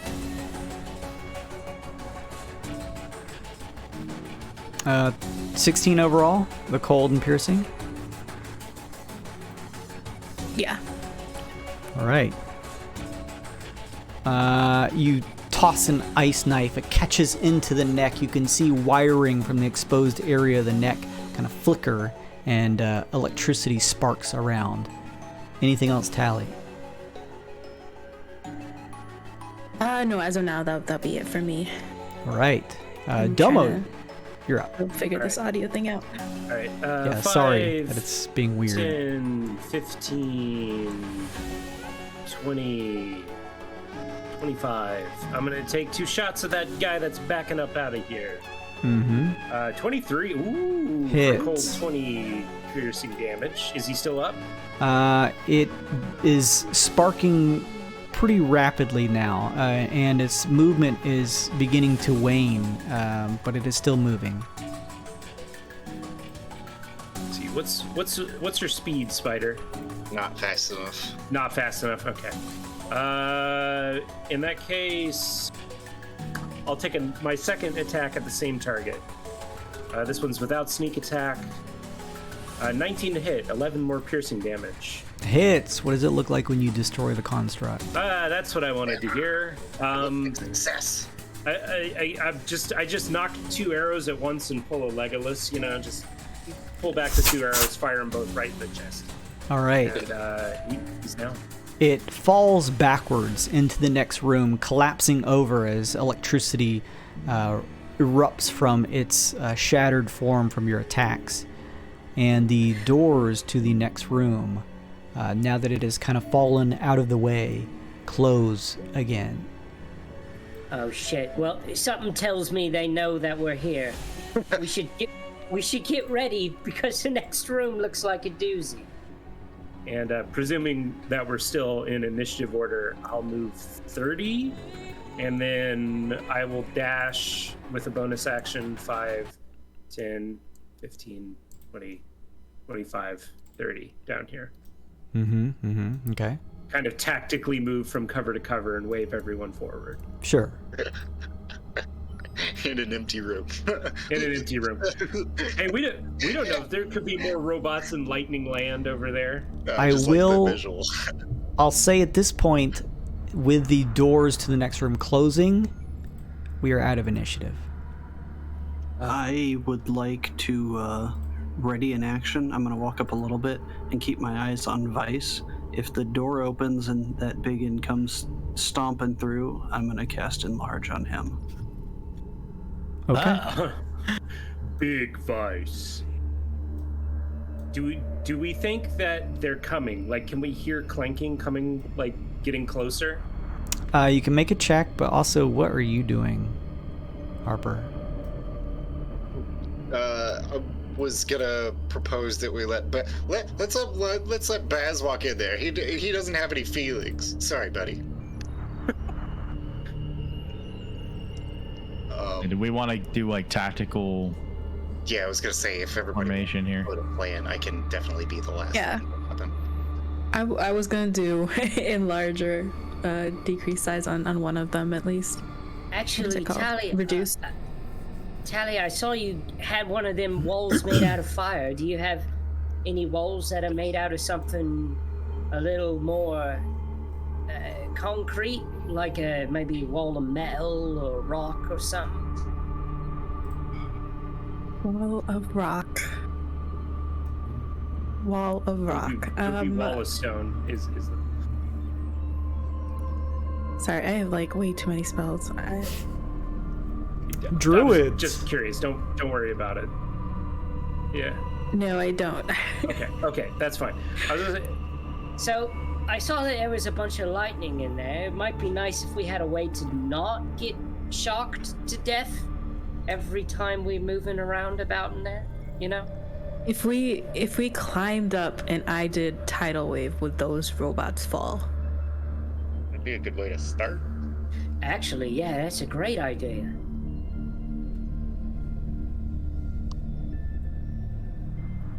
I'll tell you what. Since Baz doesn't have any feelings, sorry, Baz. Why doesn't he go in there to draw some fire? You follow him up, Tali, and then tidal wave everybody. That's a fucking plan right there. Ooh-wee. That's an entrance right there. That sounds good. I'm gonna Then we stand have by to- the door and hit the first thing I see. If that water comes back though, if the doors close on the other side, that's what I'm worried about. That it'll be electrocuting all of us. Well, So, Only one way to find out. Let's do it. are you opening the door to send Baz through, Harper? Once we've all readied in positions, I suppose it's a good a time as any. yeah. Domo's gonna stand about right here outside of cover with an arrow knocked. Okay. Everyone gets in positions, and you open the door for Baz using a lever nearby. As the door opens, you're able to see into the new room, and this is what you see, and I will explain the things that you see here. Peering into this new room ahead of you, you're able to see the door leading into this place called the Servo Systems. This long room glows with a cool blue light. You feel your hair begin to stand on end, some of it even beginning to float in the air. To your left, if you were to enter the room, looks to be several strange pieces of machinery that make a constant whirring sound. Up ahead, two of the machines show a red light at the tops of the devices and seem to be firing out a constant arc of electricity at about waist level that reaches over to the other side of the room.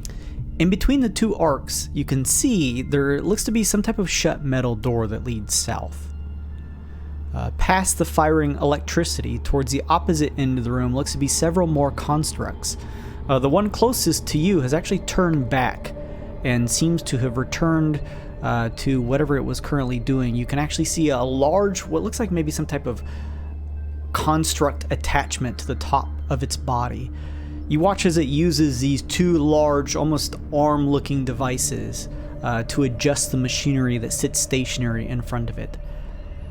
Past it are two more constructs, one that seems to be sifting through several trashed metal lockers, and another nearby displaying the same green illusion as you previously seen.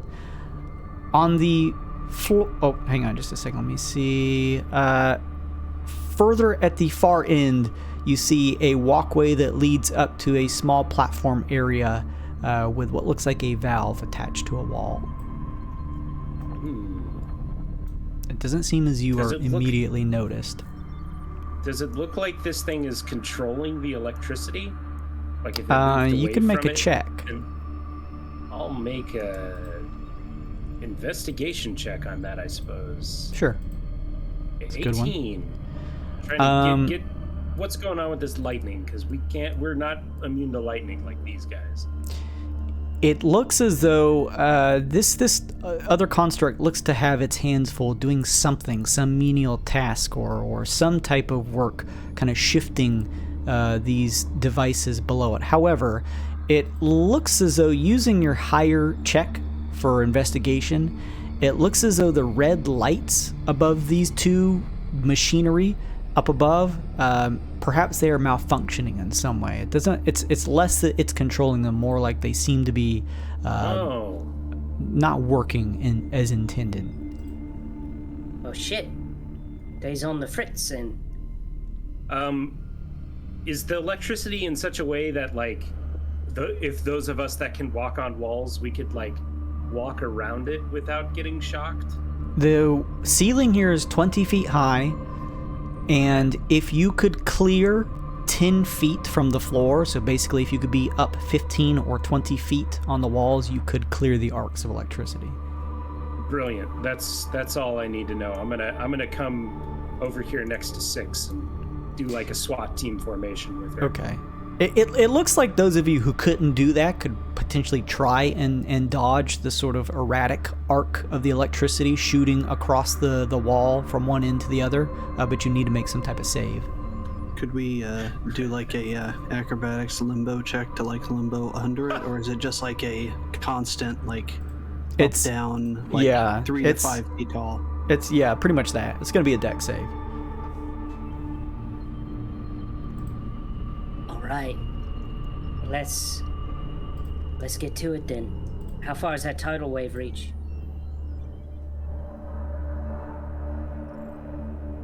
I think she's having audio issues again. Oh no. Quick, use D&D Beyond to find out what tidal wave does. I think it's like 60 feet. No, Maz. Okay, it's not far enough to do much anyway. I don't think she can hear. Is up with Oz? Discord tonight? What the fuck? I think it's her her headphones are kind of like flashing. Yeah. Like losing. Connected. I'm reading it. It's about 90 feet from the door here. Aside from me, who's got something that could hit it real good? Get an opening salvo in before we rush inside. An excellent shot with my Elder's Blast. And Moose is pretty good about throwing fireballs. Not fireball. What is it called? Flame, small one. Small one. Got it. Firebolt. I do want to point out, none of the constructs look as though they've noticed you yet. Just as a. We could try to sneak to that door down there at the south. Oh yeah. It's up to you guys. I just wanted to tell you what you see.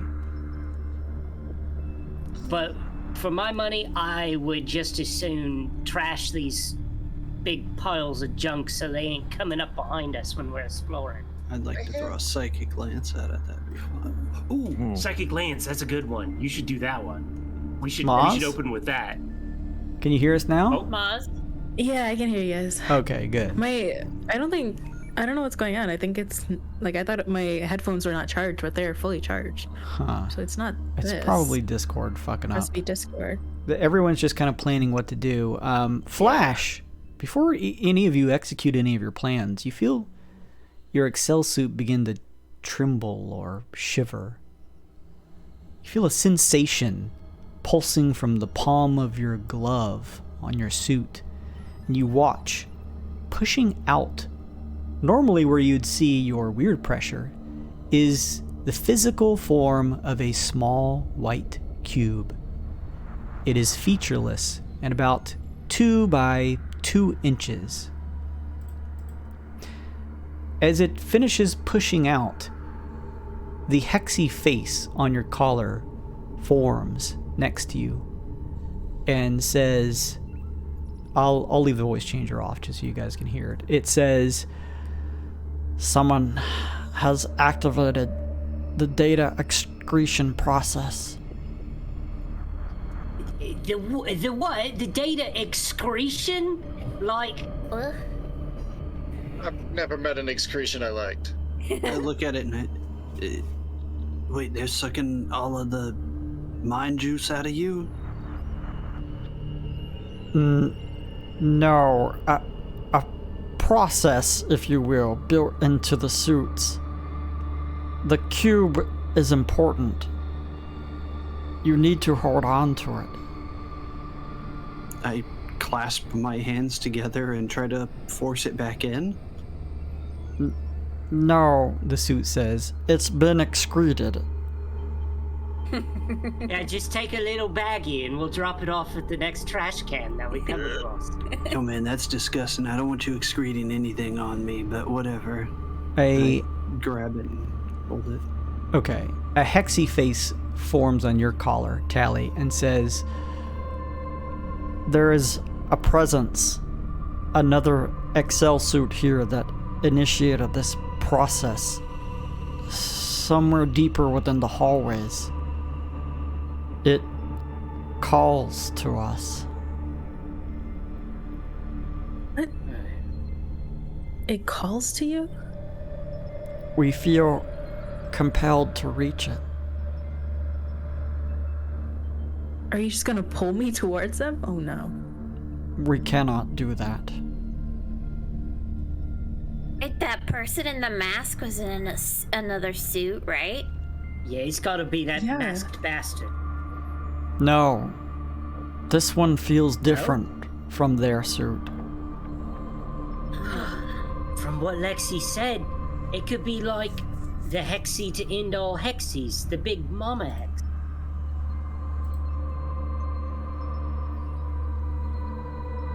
Well, either way, we gotta get through this room, right? That's right. Is this a door right here, Jason? It is a closed door, yes. It seems to lead south. Does it say anything? Is it labeled like the other doors? You'd need to get closer to see what it says to kind of get past this coverage here.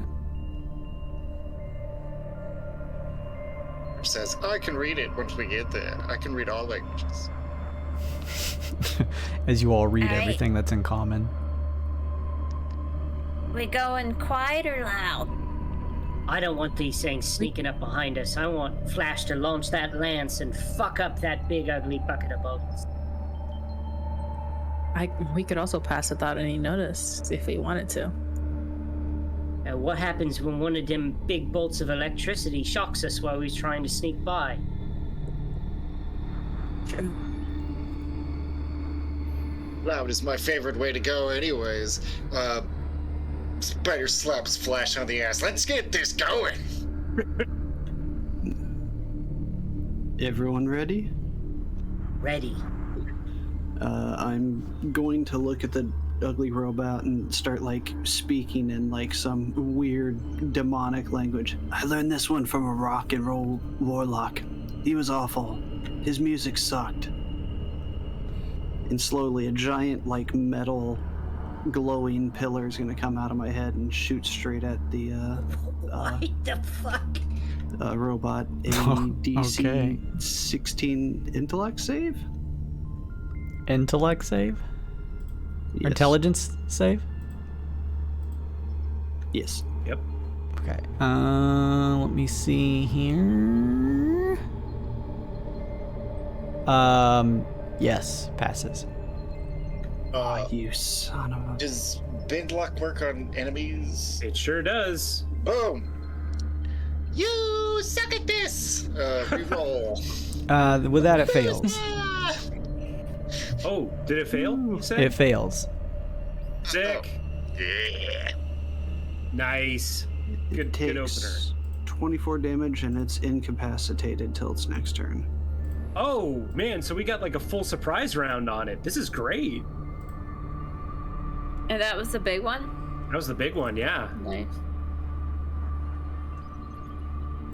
What did that attack look like, Flash? Giant metal spear comes out of my forehead, kind of like a mic stand, and just launches straight at him. Gotcha. Okay, so that Awesome. is 24 of this. And let's just correct this here. You watch as this lance fires out, striking the creature. Let's do this right here. All right. And then with that, I'm going to have you all roll initiative since this is new combat. Gave him a real brain blast. Whoops. Let's add you back in. Don't. God damn it, these initiative rolls. I have a +4 to initiative. Shit. Great. Here to go. 6 over here. Right? 6 is like, I will always go first, motherfuckers. I realized that it like already rolls with advantage. Yeah, it does. Okay. It's cool. Yeah. I see that. Thanks, D&D Beyond. It didn't used to do that when you have advantage. You used to have to roll twice. They took away the Twitch integration and added roll initiative with advantage for barbarians. It was like a trade-off they had to do. I'll take it. So let's see here. That's gonna make it go pretty slow. I'm only one lower on both of these rolls. I'm just gonna leave it. And these other ones are a different story. This one's it. Alright, I'll go it the right way.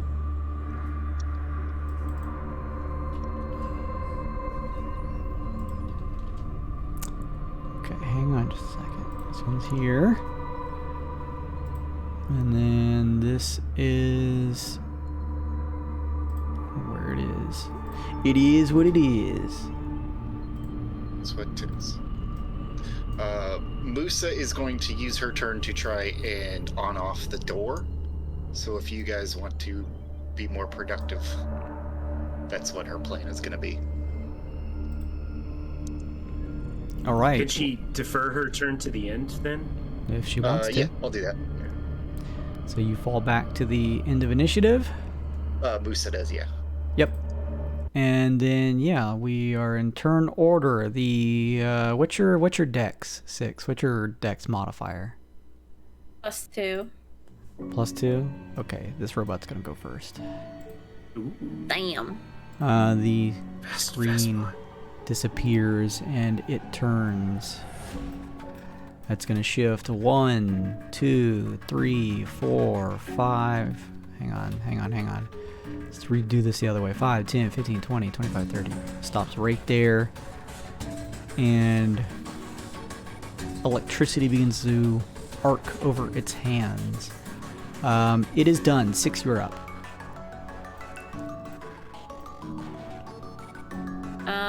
6 is going to 5, 10, 15, 20, 25, 30.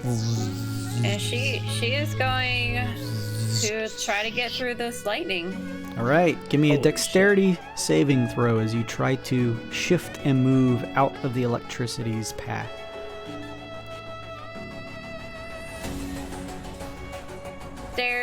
I have advantage.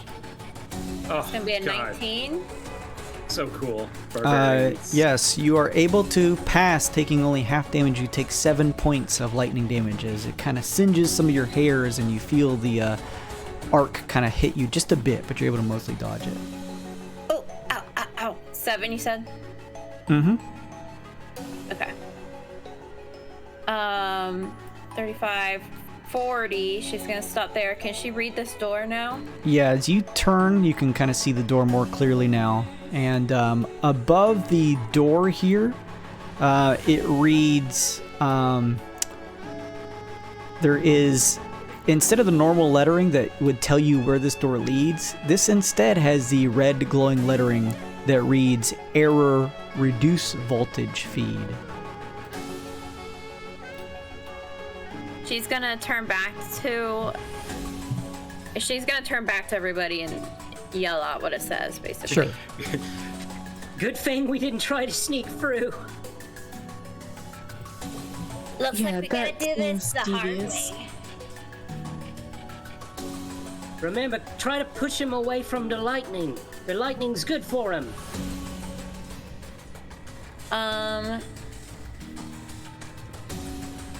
And as a bonus action, she is going to cast True Strike on the big guy. Okay, sure. Big boink targeted. Anything else? No, that's it. All right. The construct that you struck of the big guy, Flash, is indeed incapacitated, but the metal attachment above it whirs and points at you, 6. It does not seem to be phased by this incapacitation.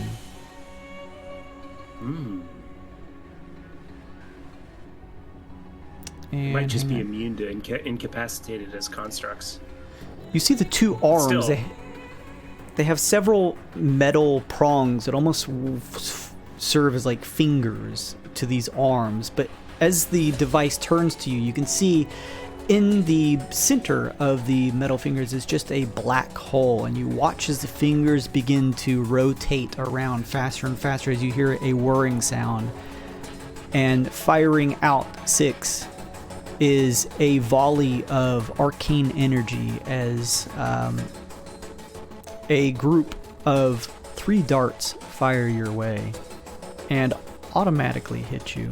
Oh God, it's a magic missile Gatling gun. Ow.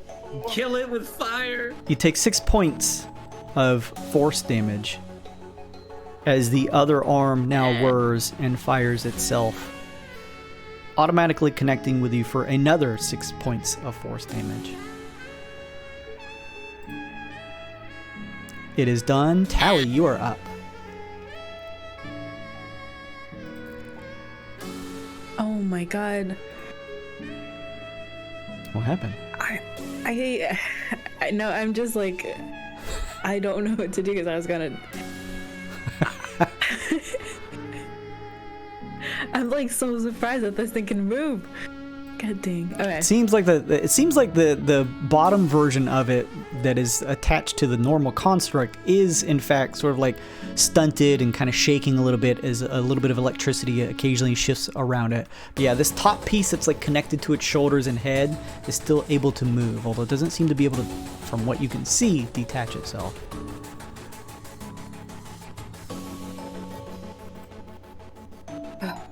Guys, I just want to do another wall, but make it out of water.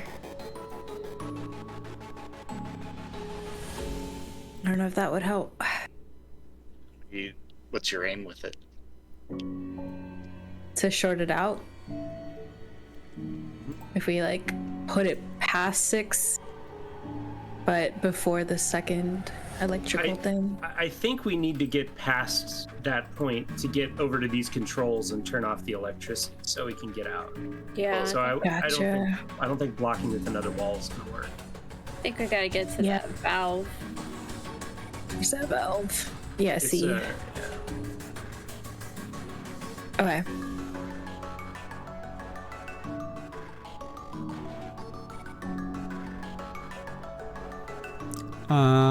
What you think, Tali? I think I will throw some ice knives straight at that. That's just the second part of that robot. Okay. Now that you have seen it move almost independently of the other, I will now say that you can either target the top part or the bottom that has already been struck by flash. It's up to you. That second part, the top part. Okay. The top part, you want to hit that. Okay. Ice knife hits, dealing a pretty significant amount of damage. Wow. Holy shit. Yeah, you like nearly, your ice knife is thrown out of your hand, and you just watch as it nearly shaves off an entire arm as it cuts right at the connection part on the right side, and you see several wires and electricity shoot out from it. And that'll be all. All right, Spider / Harper. Ooh-wee. It's me. Yeah, actually. Ooh-wee, Spider says as he moves and dances. It says, look at me. And then there's a complicated dance that makes this possible. But it's not outside of the rules that I'm going to summon Baz there and then replace Baz with me. Whoop. He stands there and just stares down the big thing. Come get it, big boy. All right, they'll be happy to. Can I make...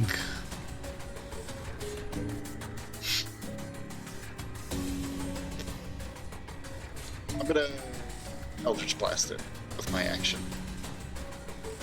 Sure. Are you targeting the top portion or the construct? Eldritch Blast. Let's go for the part that Tali's already damaged. All right. Actually, which part attacked 6? Was the top part, right? The top part did, yes. Yeah, that's what I want to attack then. Okay. Yeah, that's the one that Tali hit. Sweet. Those look pretty good. Those would be 12 to hit. Fuck this fucking That unfortunately misses. damage rolls. 18. 18 will hit. 4 force damage. Woo! Welcome to Kelpie's Hell. Shit. Is that right? That's right. No. That's right. You need to take agonizing blast to deal real damage with that. To get more out of it? It doesn't get the Add your normal- charisma mod when you do that. Yep. It doesn't get a. It gets like extra beams and stuff. Okay, Yeah. that's right. That's right. Whoa! All right. We're learning. More damage. You strike it, and dealing some more damage. It seems to be pretty heavily damaged, but that didn't seem to put it over the edge, unfortunately.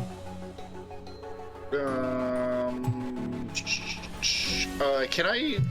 This may be more than welcome to say no. I have that bardic inspiration. Can I roll that on the D12? What's the D12? damage roll. Or the to hit roll? Or is it too late? I mean, if I if know the, yeah, I if already you know the answer, the then no, rules- unfortunately. The rule says that. Yeah, never mind. Sweet. I hope you don't attack me. Ooh woo. Ooh, woo. All right. And that will be all for me. Okay. What is up, Paige? How you doing? The construct at the far end begins to shift and moves 5, 10, 15, 20, 25, 30, and turns. Wait, no, not you. You don't attack me. The other one. The ugly one. And its hands begin to light up with electricity. We're going to shift over to this one here. It's going to move 5, 10, 15, 20, 25, 30 to here. What does it want to do?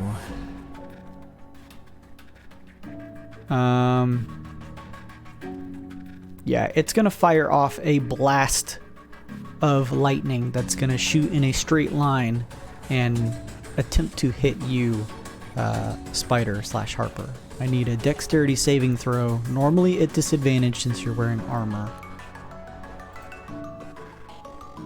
Dex, you say? Yes, please.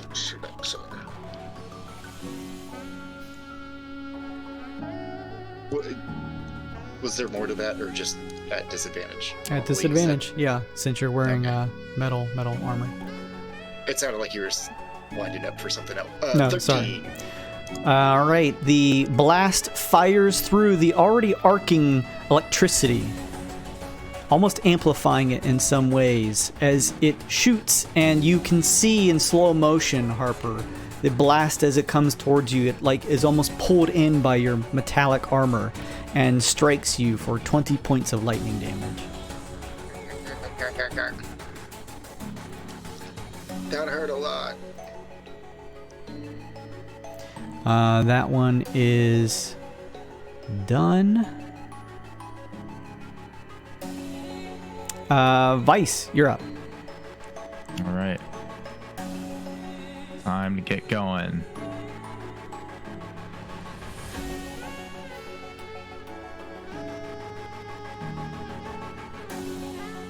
I'm gonna start trying to walk on the ceiling through the doorway.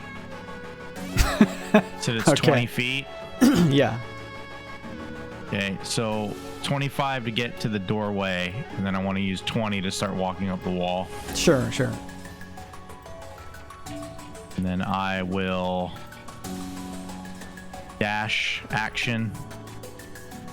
Mm-hmm.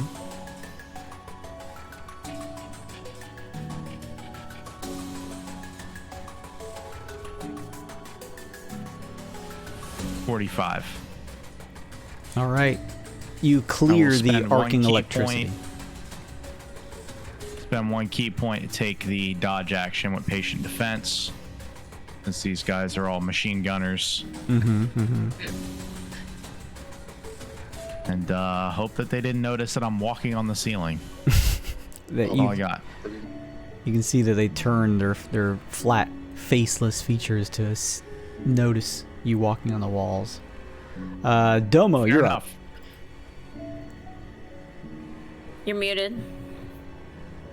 Thank you. Seeing Vice do that thing, Dovo also does the thing. She scrambles up the wall onto the ceiling like a fucking spider monkey. So 5 moving diagonally up the wall, 10, 15, 20. Now I'm on the ceiling. 25, 30. So I'm on the ceiling, 10 feet behind 6. And I'm looking for an icon to represent that I'm on the ceiling. Okay, there we go. And I'm gonna use my advantage on the big guy, but specifically, I would like to target his legs and try to do a tripping attack. Whoa, shit. Okay. So here we go. And it's a good fucking thing I did too. Yeah. All right, and tripping attack. He has to make a DC 15 strength saving throw. Which one of the constructs is this, by the way? The legs of the big guy. The big guy. Now, the big guy is currently incapacitated. Would that be a disadvantage on this check, or just complete fail on a dex save? Believe it or not, incapacitated only means you can't take action. It doesn't do anything else. All right, if that's the case, then 17 for the save. Oh, he succeeds, but he still takes a cool 25 damage. Oh, shit. Pretty strong stuff as you fire off a shot that kind of catches in one side of its 4 legs and actually almost like slaps it against the other from the force, almost like pinning its 2 legs, but it doesn't fall prone. But strong damage. My thinking damage. is that if we can at least immobilize it, we can keep it away from the lightning so it doesn't heal. So I'm going to take my second shot at the legs. This one does not have advantage though, or sneak attack. Nice. Dirty 20, baby. That's going to hit. I will use a second trip attack on it. He's got to be 12 piercing damage and another DC 15 strength save. Let me see here. That is going to fail this time. Yep. Hey, false prone. As the goal. Yeah, you watch as this thing, I'll put the icon on the bigger one. You watch as this thing kind of buckles underneath your 2 rapid fire shots and falls prone. Domo just yelled, Keep it out of the fucking electricity. and I think I'm out of range to help. Yeah, I can't do the help action. So I'm gonna cunning action dash. 5, 10. Oops, sorry. 15, 20, 25, 30. And end my turn. All right. Let me see here real quick. I just want to see something real quick. Hang on. Only got one good boy point left. As the construct falls prone, you notice the one behind it is watching you, Domo, and as you reach that spot, its prepared action goes off as it fires a bolt of electricity your way. I need a dexterity saving throw, please. Uh-oh. Save face. I'm gonna use a +1 on that, Okay. and I'm gonna save face, which is only gonna be a +3 because I don't have enough allies close to me to get more than that. Oh no, wait. This is the save face that lets me reroll. Hold on. Sorry, everyone. Very sorry. Limited use. Fortune of the Many, the Feywild one. Yeah, no, I had it right. I'm dumb as shit. Yeah, so it's +3, +4, so 16 total. Okay. With that, you are even on the ceiling, able to sort of like just quickly shift out of the way, still in your space, as the electricity kind of arcs, bouncing off of the metallic ceiling and by you. You would only take 11 points of lightning damage. Ooh, that's still pretty beefy. Domo doesn't like that. Yeah. All right. That's it for Domo. Okay. That was a smaller one? Yeah, that one's this one that had a ready action. Okay, with that, Domo, very good. Flash, you're up. I think I'll go for the big one then. I'll add the extra dice to it. I'll toss a fireball. Hell yeah. Let's see, where... There, so it gets actually there, so it hits everyone in that area. I'm gonna look up device and yell. Can you draw me a space where that's gonna explode? How wide is it? 20. There you go.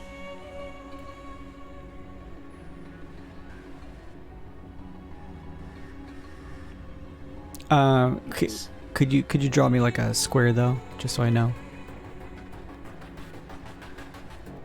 It's a sphere, yes. Just draw the space it's originating from. He's asking. Oh, okay, gotcha. Thank you. Perfect. Dexterity saving Simple throws from geometry. everyone within. Yep. Yeah, DC 16. Well, it's technically going to be 4 targets. DC 16, the top one, this one fails.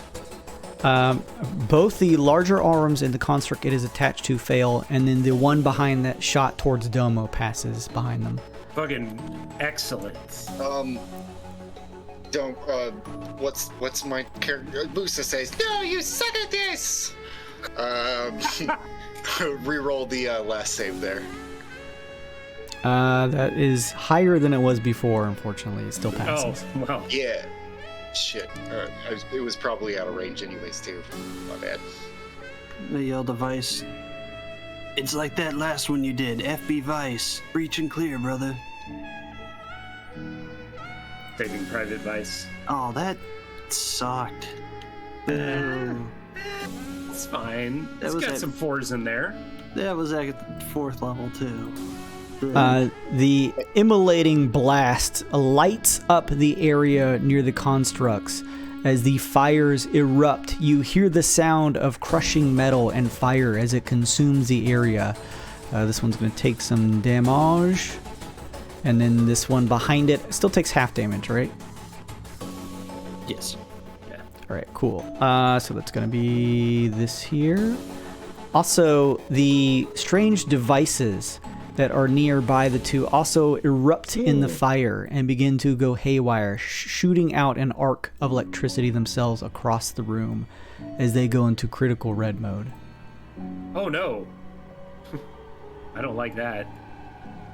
All right, keep him prone, keep him out of it, keep him knocked back. I don't like this Neogokyo. This one sucks. If you're gonna take mine, I'll take yours too. And that's it. All right. Musa. It's me! Goddamn. Blast him, Musa. Musa! Musa! Musa! Musa! Musa. I like to think that she's taken the form of like a ditto. She's just like a little blob now, just Musa. Oh my god, yes. She saw the first robot with the plain face and she was like, I like that. And she transforms her face. She's got a ditto face now. Oh, I hate that. She did change into a kobold like a couple sessions That's ago. true. So I just imagine her with ditto eyes. It's a kobold. Musa is feeling like a bully and wants to pick on the straggliest little construct that's left. Should make a Arcana check to see which one's closest to death. Sure. Arcana or investigation? 9. 9. With a 9, it's hard to tell. They both look relatively somewhat damaged, but still pretty hardy. Can't tell the difference between the two. Eeny, meeny, miny, Musa! Plus 8. The one closest. Oh, Sure. fuck off. 12 to hit. What is it? What attack is that? It's a fire bolt. The bolt does connect, but kind of bounces off the hard metallic exterior of the construct. Doesn't damage it. Musa is gonna stay back here with you, Flash. That will be all. All right, we roll back up to the top. 6, you are up. Right. How tall is this like generator thingy? It looks like a weird, maybe And- venting or some type of like metallic pipes that run up the wall. It's only about 5 feet up high. So if she gets on it, she can't get past the electricity. You'd still Like, have a tough time getting past the electricity. That's right. I I mean, you could try and jump over it. I don't know the rules for jumping. I always forget them, so somebody will have to remind me. Dave. What's your strength?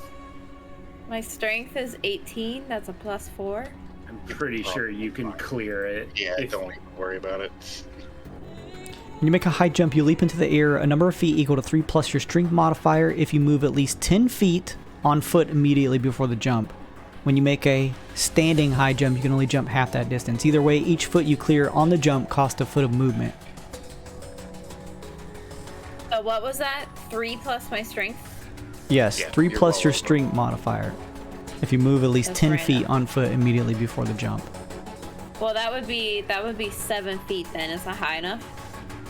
Not to clear it standing on the steel floor, but if you crawled up on this weird piping, you could.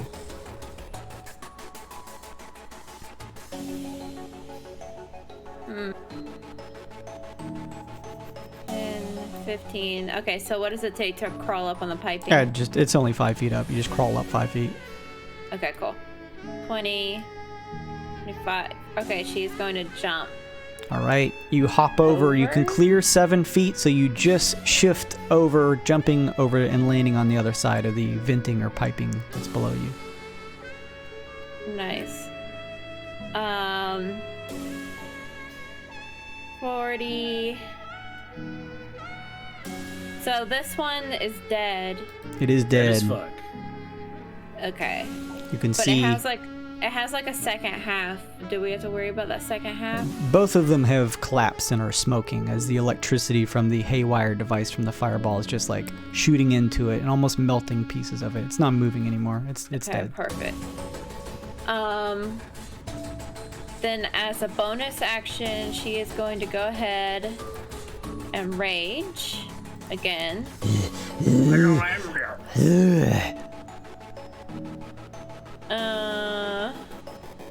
Let's roll on my table. It's always so hard to get to. Okay. A bolt of light shoots from your chest. Another creature of your choice that you can see within 30 feet must succeed 1d6 radiant damage and be blinded. Oh, nice. That's awesome. All right, she's just gonna like bolt of light this one. Actually, no, I'll take that back. This one. Okay, the one at the back? Do it again. Each turn is a bonus action. That's great. Yeah. So. Con save? Con save, yeah. All right. Pretty hardy looking creatures. It rolls a 17 to save. The DC is 8. Almost. 11 plus my con. Yeah. You're good. Okay. Your bolt does connect 6, but yeah, their hardy steel bodies are unfortunately tough to pierce. She's also going to take out a hand axe and attack this one. Sure. Throw it at that one. Sure. 15. Hits. I'm gonna add a +1. Oh, okay, never mind. No, Hits. +1. Okay. That's 6 plus 2, so 8 slashing. Nice. You connect a hand axe in its abdomen area as sparks fly out. It takes that damage. It turns towards you now. Nice. Anything else? And that's it. Tali. Nope. Good job, 6. Tally's up. Nice. Let's see. Tali moves closer.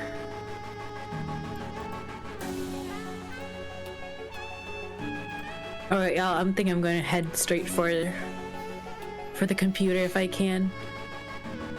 I don't know if that's If you're able. but No. if I'm able, I'm going to try. I'm a scientist, damn it, not a fighter. Damn it, Jim. But first, I need something to fight for me, so I want to do. Never did this one, so summon elemental. All right. What does that do? It calls forth a spirit that could be resistant to anything, but it also is an ally to us, so it fights right after my turn. Does it have like a specific element or just elemental? I can choose what element, but let me cast it real quick. Where is it? Oh. Did I do it? Oh, I did it twice somehow. No, I posted it before. Gotcha. That was a lot. It's so much language. Sorry, guys. What the heck did I do? Holy shit. What? A glitch. Posted viruses in System is glitching. Air elementals resistant to lightning and thunder. Air, Yeah, I was earth, gonna fire, or pick water. a air elemental. All right, air So we can elemental move it through is. Let's see. We'll do this one. Is it, what size is it? Is it big? Medium. Medium size, It's- okay. Yeah. Air elemental. It's- Controlled by Tali. 50 It hit also points. lasts an hour, so it's going to be around after this. Yeah, he's gonna be just hanging around. A swirl of wind begins to coalesce into a humanoid form as Tali creates an elemental in front of her. And then for my bonus action, I'm going to wild shape into a hawk. Nice. You take hawk form, Tali. I think. Yes, Able to fly. I'm able to fly. A blood hawk? Is that what it's called? Let me open Sounds up cool. Beyond 1 sec. It's a small What is creature, I it? think. Smug. Yeah, small baby. Now, Alright. the air elemental gets to take his turn. What are you telling it to do? It can do multi-attack. I don't know where. It can move. It It's can gonna fly be- 40 feet. Mm-hmm. So that's 1.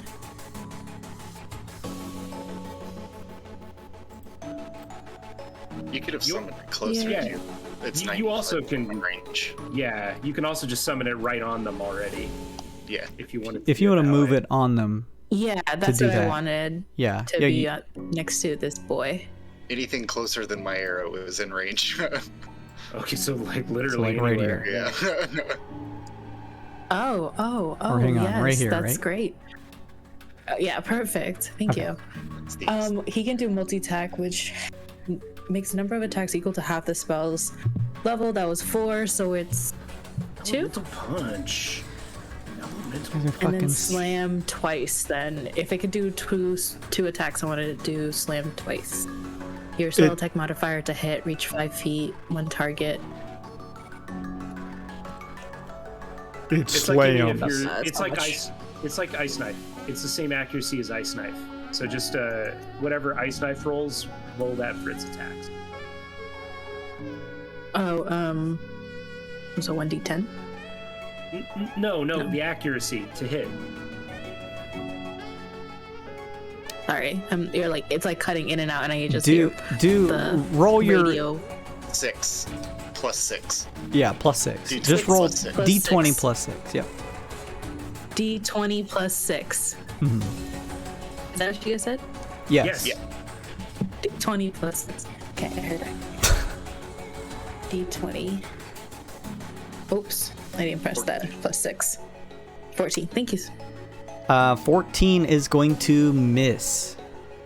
Unfortunately. Good. But it's got its second attack. Roll again. Got it. Again. 25 Nice. hits. 1d10 plus 8 damage. 1d10 plus 8 damage.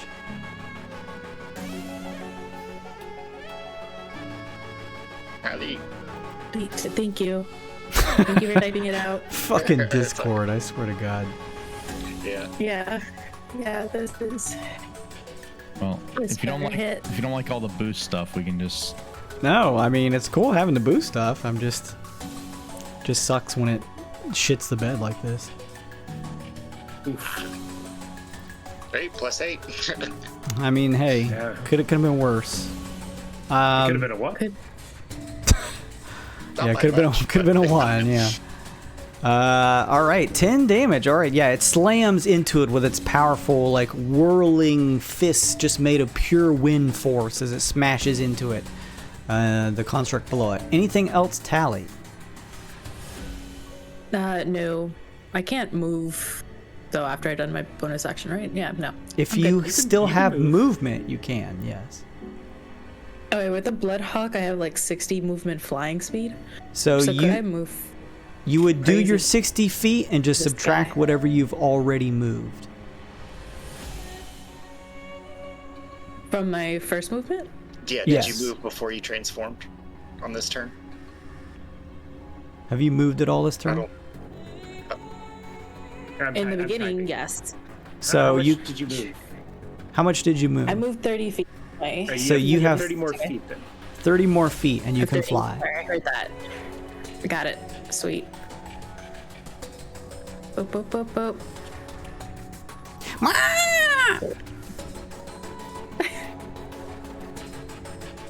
I heard that. Free! Yeah, you can go ahead and fly. Go ahead and fly where you'd like with the 30 feet. There you go. Tali swoops Five over squares. arc. That was too much. Or 6 squares. Tali flies over in her hawk form, finding herself not too far away from Vice. Anything else, Tali? I'm all done. Okay. Spider / Harper. We'll wrap up. Probably. We can probably finish this combat. We won't go too long. We're gonna wrap up pretty soon here. Spider does that thing what moves Baz up front of him, and Does we the start switch? whacking and hacking. Oh, okay. Technically, I resummon him with the same amount. Gotcha. Okay, gotcha. RD. I have this macro. Sorry, Twitch. I decided to create very long hallways that are real dick to be able to see on the stream. That's totally my fault. All right. I'm gonna redirect both of these attacks through him, and I'm gonna get a third one ready if I need to spend that resource. First normal attack, is a 14 to hit. Doesn't hit. Which I think that's okay, because the second one's gonna be no better. Oh, no, that's much better. 23! Second one hits. Actually, that first one should have been 16 to hit, because this is old macro. That one hits then. And then 25 to hit, I imagine, hits. Yes. So we are at 12 slashing damage. It seems like, is it only +2 for damage? What's that? Is it? Oh shit. Yeah. So, I think it's only 2 more on top of it. Oh, okay. Or no, it is plus. But yeah, you're right. Good catch. For 16 altogether. Okay. I don't have my macros right. Sorry. Works for me. Thank you. You smash into it for 16 damage. Is it still alive? Yes. Baz starts swirling. I'll spend a resource to give him an extra attack this turn. Whoosh. 12 to hit. Nice. Misses. Woo! And then that will be it for me. I'll move up a little bit to be a tastier target. All right. With that, it is the construct's turn. This construct is going to shift here, stepping into the arc of the electricity. As you watch the electricity pour over its form, it begins to feel more energized from it. Fuck. It is then also going to fire an arc of electricity from its hands in a straight line to hit Baz and Harper / Spider. I need dex saving throws from both of you, please. God damn it, Baz. You knew you weren't supposed to stay in line with me, you son of a bitch. Baz disappears instantly. And then disadvantage for Harper for wearing that metallic armor. And I am going to use my Bardic Inspiration on this. Probably a good idea. Need it. Need 8. Big rolls. Hey, 14. I'll make it 15 with a +1. I don't think that's enough. Let me double check real quick. Hang on. Not that one. I want this one. That passes. You only take 10 points of lightning damage as it shifts and hits you as you quickly move, dodging some of the damage. Excellent. That makes up for me not second winding like I meant to. Oh no. Oh no. And also saved my life. Woo! With that, this other construct is going to shift back, the arc of electricity hitting it, healing it.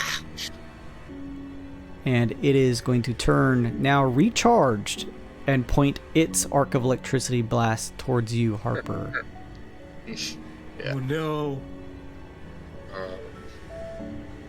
I need another dexterity saving throw at disadvantage. I got a potion. I can pick you up maybe. Musa! What's the range on that? Nature trait. Is it been luck, right? Yeah, it's been luck.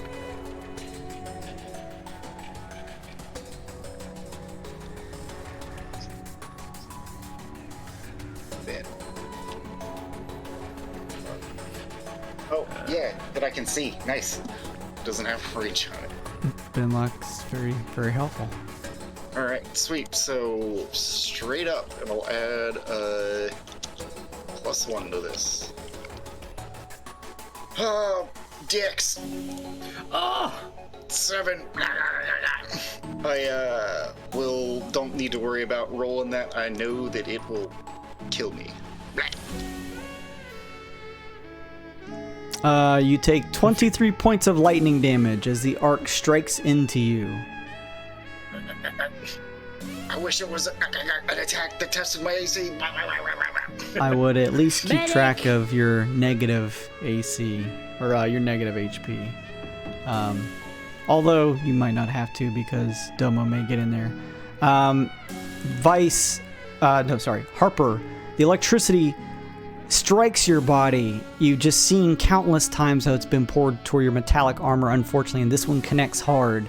You feel your body jolt and freeze up as your mind begins to grow foggy, and your vision begins to blur, and you collapse unconscious. Vice, you're up. Oh, go ahead. What are you going to say, Harper? Don't worry about it. Okay, Vice, you're up. Can I make an insight check to see how the robots are functioning health-wise after they've stepped in the lightning? Sure, I'll take an insight check. They have more of it than they did. They seem to be... They seem to be stronger and almost re-energized from the blasts as they've stepped into them from that check. You don't know how much. I don't like it. Vice, can you get to that valve? Maybe shut off the power. Yeah, I think actually I can with Step of the Wind. Step into that wind, baby boy. That's 95 feet. Vice does the Justice League Flash pose. I will make your own pass. On the ceiling and just sprint as fast as I can. All right. You're on the ceiling, so you're able to cover any of these arcs, getting past them. 45 dash action. You watch as the constructs just like only shift their heads to watch as you pass.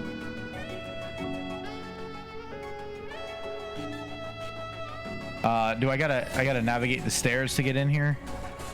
You're on the no, ceiling. You can just drop down on top of it, it's just right? like a platform that goes up 5 feet. You could drop down onto it. From here, Vice, you can see down next to the valve, painted on the floor, it reads voltage feed with a crude lightning symbol in yellow. Okay, I'm 5 feet away with the 90 movement. So there is. Make sure I'm doing it right. Would it take an action for him to do the valve? Yeah, if I'm able to do it just freely by standing next to it, I'll use the key point to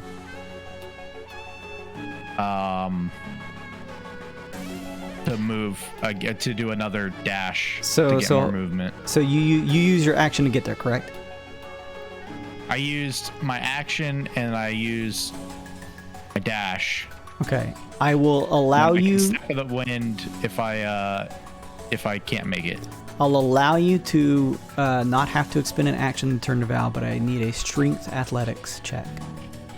All right, I will drop my card then for advantage on it. Nice. All right. Strength check, go.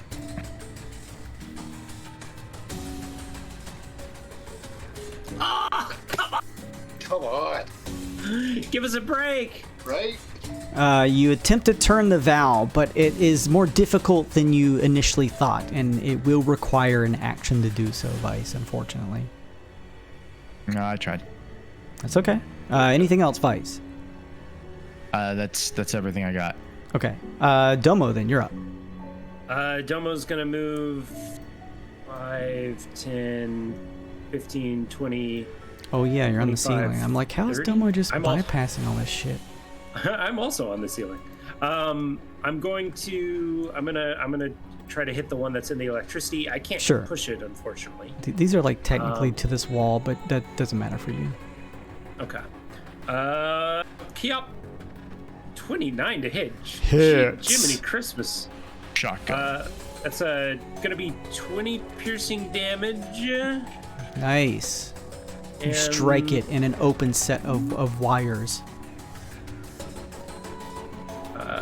And I'll shoot it again, I suppose. This one doesn't have sneak attack. Jeez. Why can't I roll this well normally? What the Damn. So that's a 29 piercing damage total, magical piercing damage. Total? And yeah, total. 29. What does it look like together. when you destroy this thing? Oh! I send one of the lightning bolts, or one of my arrows through the lightning bolt, and then hit him right in the neck, and it like short circuits him. Oh, cool. Yeah, you watch as the Yeah. head like twitches and the body just collapses over, steaming. And I'm gonna use the help action. The next person that follows my orders and attacks this guy gets temporary hit points, All right. and that's all for Domo. Okay. Flash, you're up. Flash is going to. You said I can make an dexterity check to try and slide underneath. Dexterity Or- save if you're just trying to normally pass through the arcs. No, I'll just get in a little bit,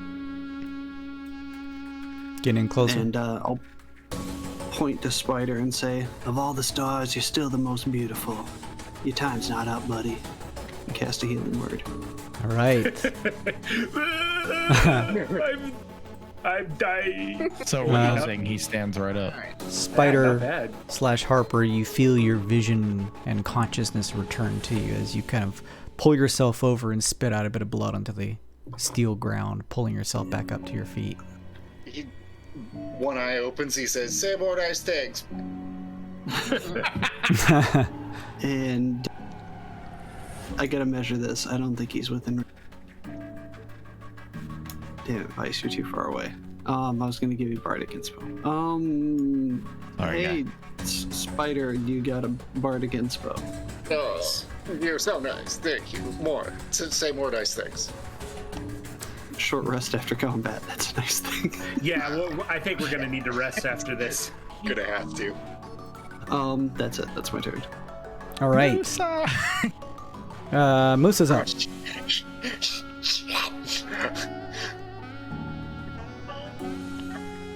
Big projectile attack. Go.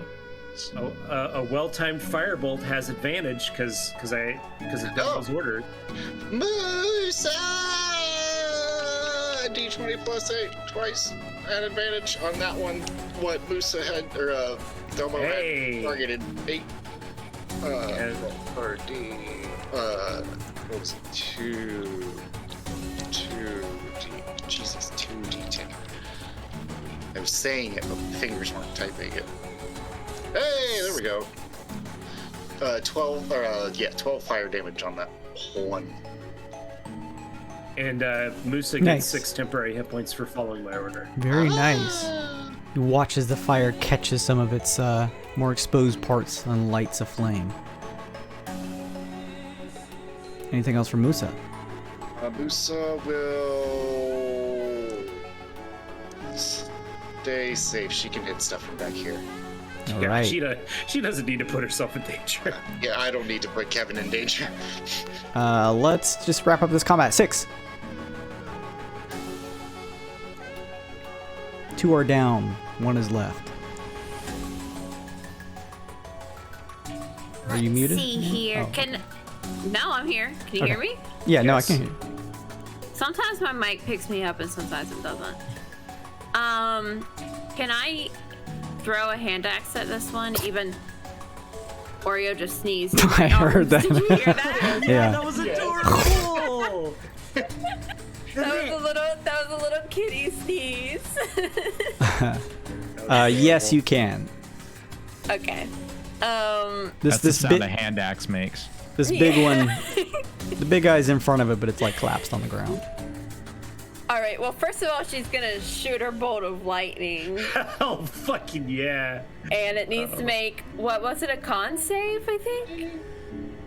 Yes, tough to beat a con save because these things are pretty hardy constructs. Let's see. It rolls a 12 to save. No, that fails. I'm pretty sure. Nice. So it takes one. Hold on, let me roll back up to it.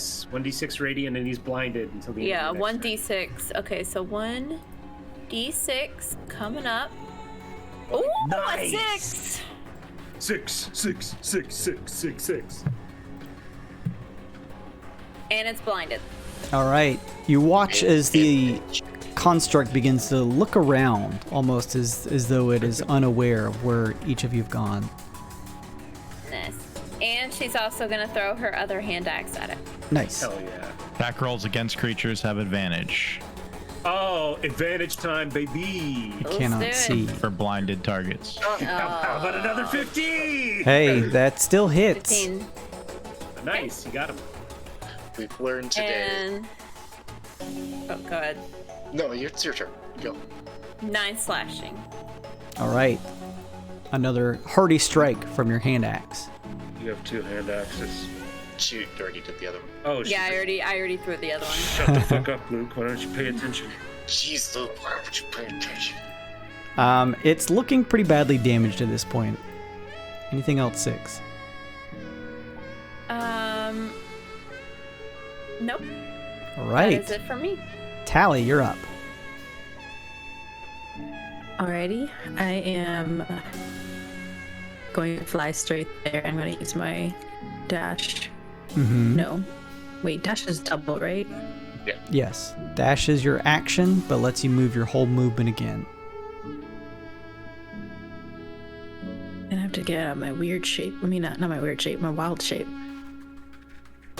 Hey, but you'll be there. That's why you got in the first place, right? Yeah. It's Fly true. over. Let's go all the way to Vice. That's like 90 feet, so that should make it. You fly gracefully through the air over the arcs of electricity, swooping Just, over the construct battle towards Vice.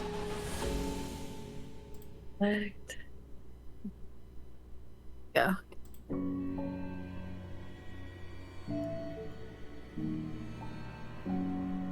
Awesome. That will be it. Okay, So that that's was fine. the goal. But for the air elemental that I will call Aang, he is going to 2 slams, which is, what did I do before? Aang want to slam. Aim kill. D20 plus 6. I forgot it. They were saying it's like the same attack for your ice knife. If that helps. Oh, yeah.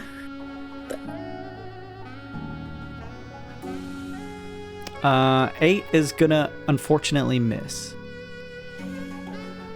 But it's got I have 2 to do it slam again for the attacks. second attack, right? Yeah. Yep. Like pounds into the metallic exterior but doesn't puncture it. You have advantage on these. He's blind from the Care Oh Bears yeah, here. yeah, good idea. Yeah. Roll Yeah. roll again But for I the have to roll first 4 attack. times? Yeah, roll one more time for the first one.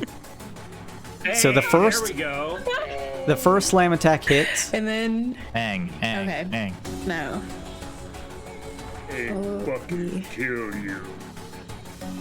1d10 plus 8 on the hit.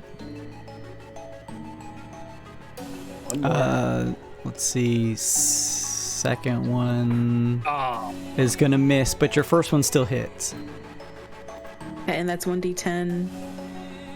Plus 8.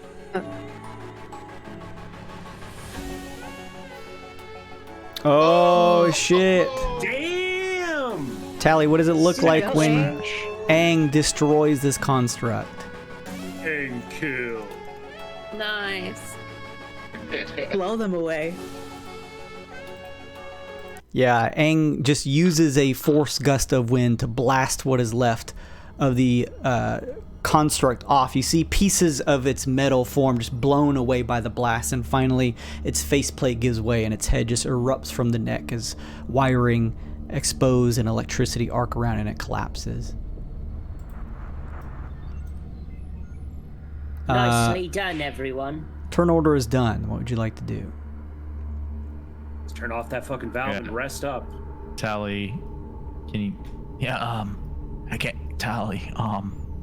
Here, watch this, or like, turn back into a person. Vice. At this point, Vice, you could just turn the valve if you'd like to. Hey, Bird Tali, watch this. And turn the valve. As you do, the red glowing lights from these strange servo machines up ahead begin to turn off, and the arcs of electricity begin to dissipate. As this happens, all of the arcs of electricity in the room coming to a stop. You also hear, and tell me if this is too muffled. I'll try one more time. Tell me if this is too muffled. You hear all around you a robotic voice that echoes. Warning. Reactor core system malfunction event in 45 minutes. Reset all systems immediately. System malfunction, 55 minutes. It sounds like one of those video games in like a horror sci-fi setting where it's like glitchy on purpose and you're not supposed to understand what's being said. It says, warning, reactor core system malfunction event in 45 minutes. Reset all systems immediately. Something tells me that means we can't exactly afford to take a break. Anybody got some magic? Gotta get out. To do what? To heal. We need to heal bad. Like. Oh, I can heal you. I could do an aura of vitality for everybody. I have healing spirit. No. Do not forget. I do have a healing spirit, yeah. Don't forget, your suits can also expend your hit die to immediately do it without needing to take a short rest. Yeah, I'm going to do that. Oh, our suits do that. I forgot our suits do that. I was assuming they can't do it because we're not in the thing. The Hexies inform you that they are still able to augment your healing factors of your body. Okay, fuck yeah. Sexy. We'll just do that then. How do you do that? You would just mark off one of your hit die and then roll for whatever that amount would be to heal. God damn it. If I updated my token, I wouldn't have died. Oh no. Damn me. Well, it's more dramatic that way. Yeah. How'd you get the hit die button? Where did you press Domo? D&D Beyond, you go to short rest, and then you can hit roll dice. Oh, okay. Short rest to roll. Hit die. There we go. Why? Oh, that's not bad. That's not too bad. Out of 8. Yeah, but I'm like down to 17. So. Well, yeah, we're probably going to need to spend more than one. Yeah, I mean, I just did it 4 times, so. Oh, okay, gotcha. You feel your suits tense up in certain areas where you've taken damage as they try to rapidly accelerate the healing processes of your body, considering that you and your suit are technically one being.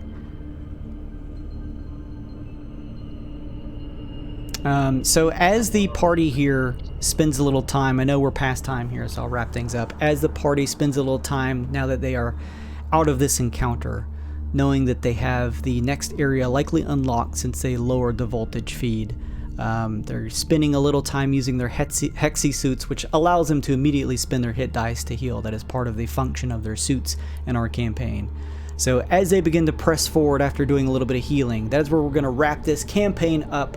No, not this campaign. The session up. We're not done with the campaign yet. We're done. This is a cliffhanger.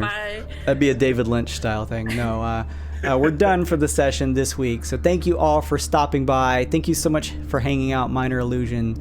Thank you, Paige.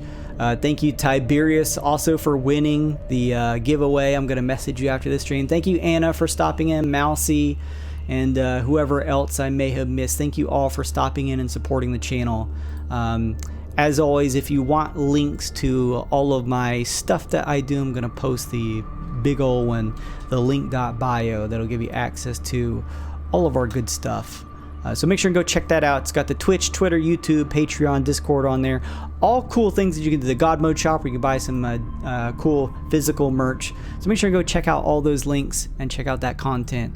And then, yes, make sure all of you out there drink plenty of water, stretch your legs, try to stay safe, because I want you healthy and happy so you can come join me next time. Tomorrow night at 9:30 p.m. Eastern Time, I'm going to be jumping back on to play some more Bloodborne made for the PlayStation 1. So if you enjoy some weird looking retro games, come join me for that.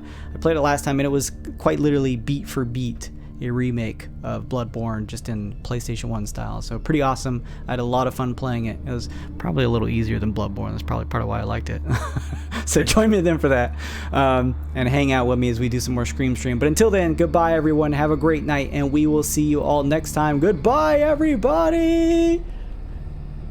Kids are becoming acclimated to this very kind of thing, and I began to look through the instruction manual, and I see here how to cast magical spells and mage spells and cleric spells, and you go to the pages that it's listed on, in this instance page 41, and they have complete descriptions of how to cast spells and how to contact powerful spirits and how to use these spirits and these powers to overcome, obviously, evil or good, because there's both white and black magic in these books. We picked up another one to see if that was just coincidence, and it's dungeon magic here.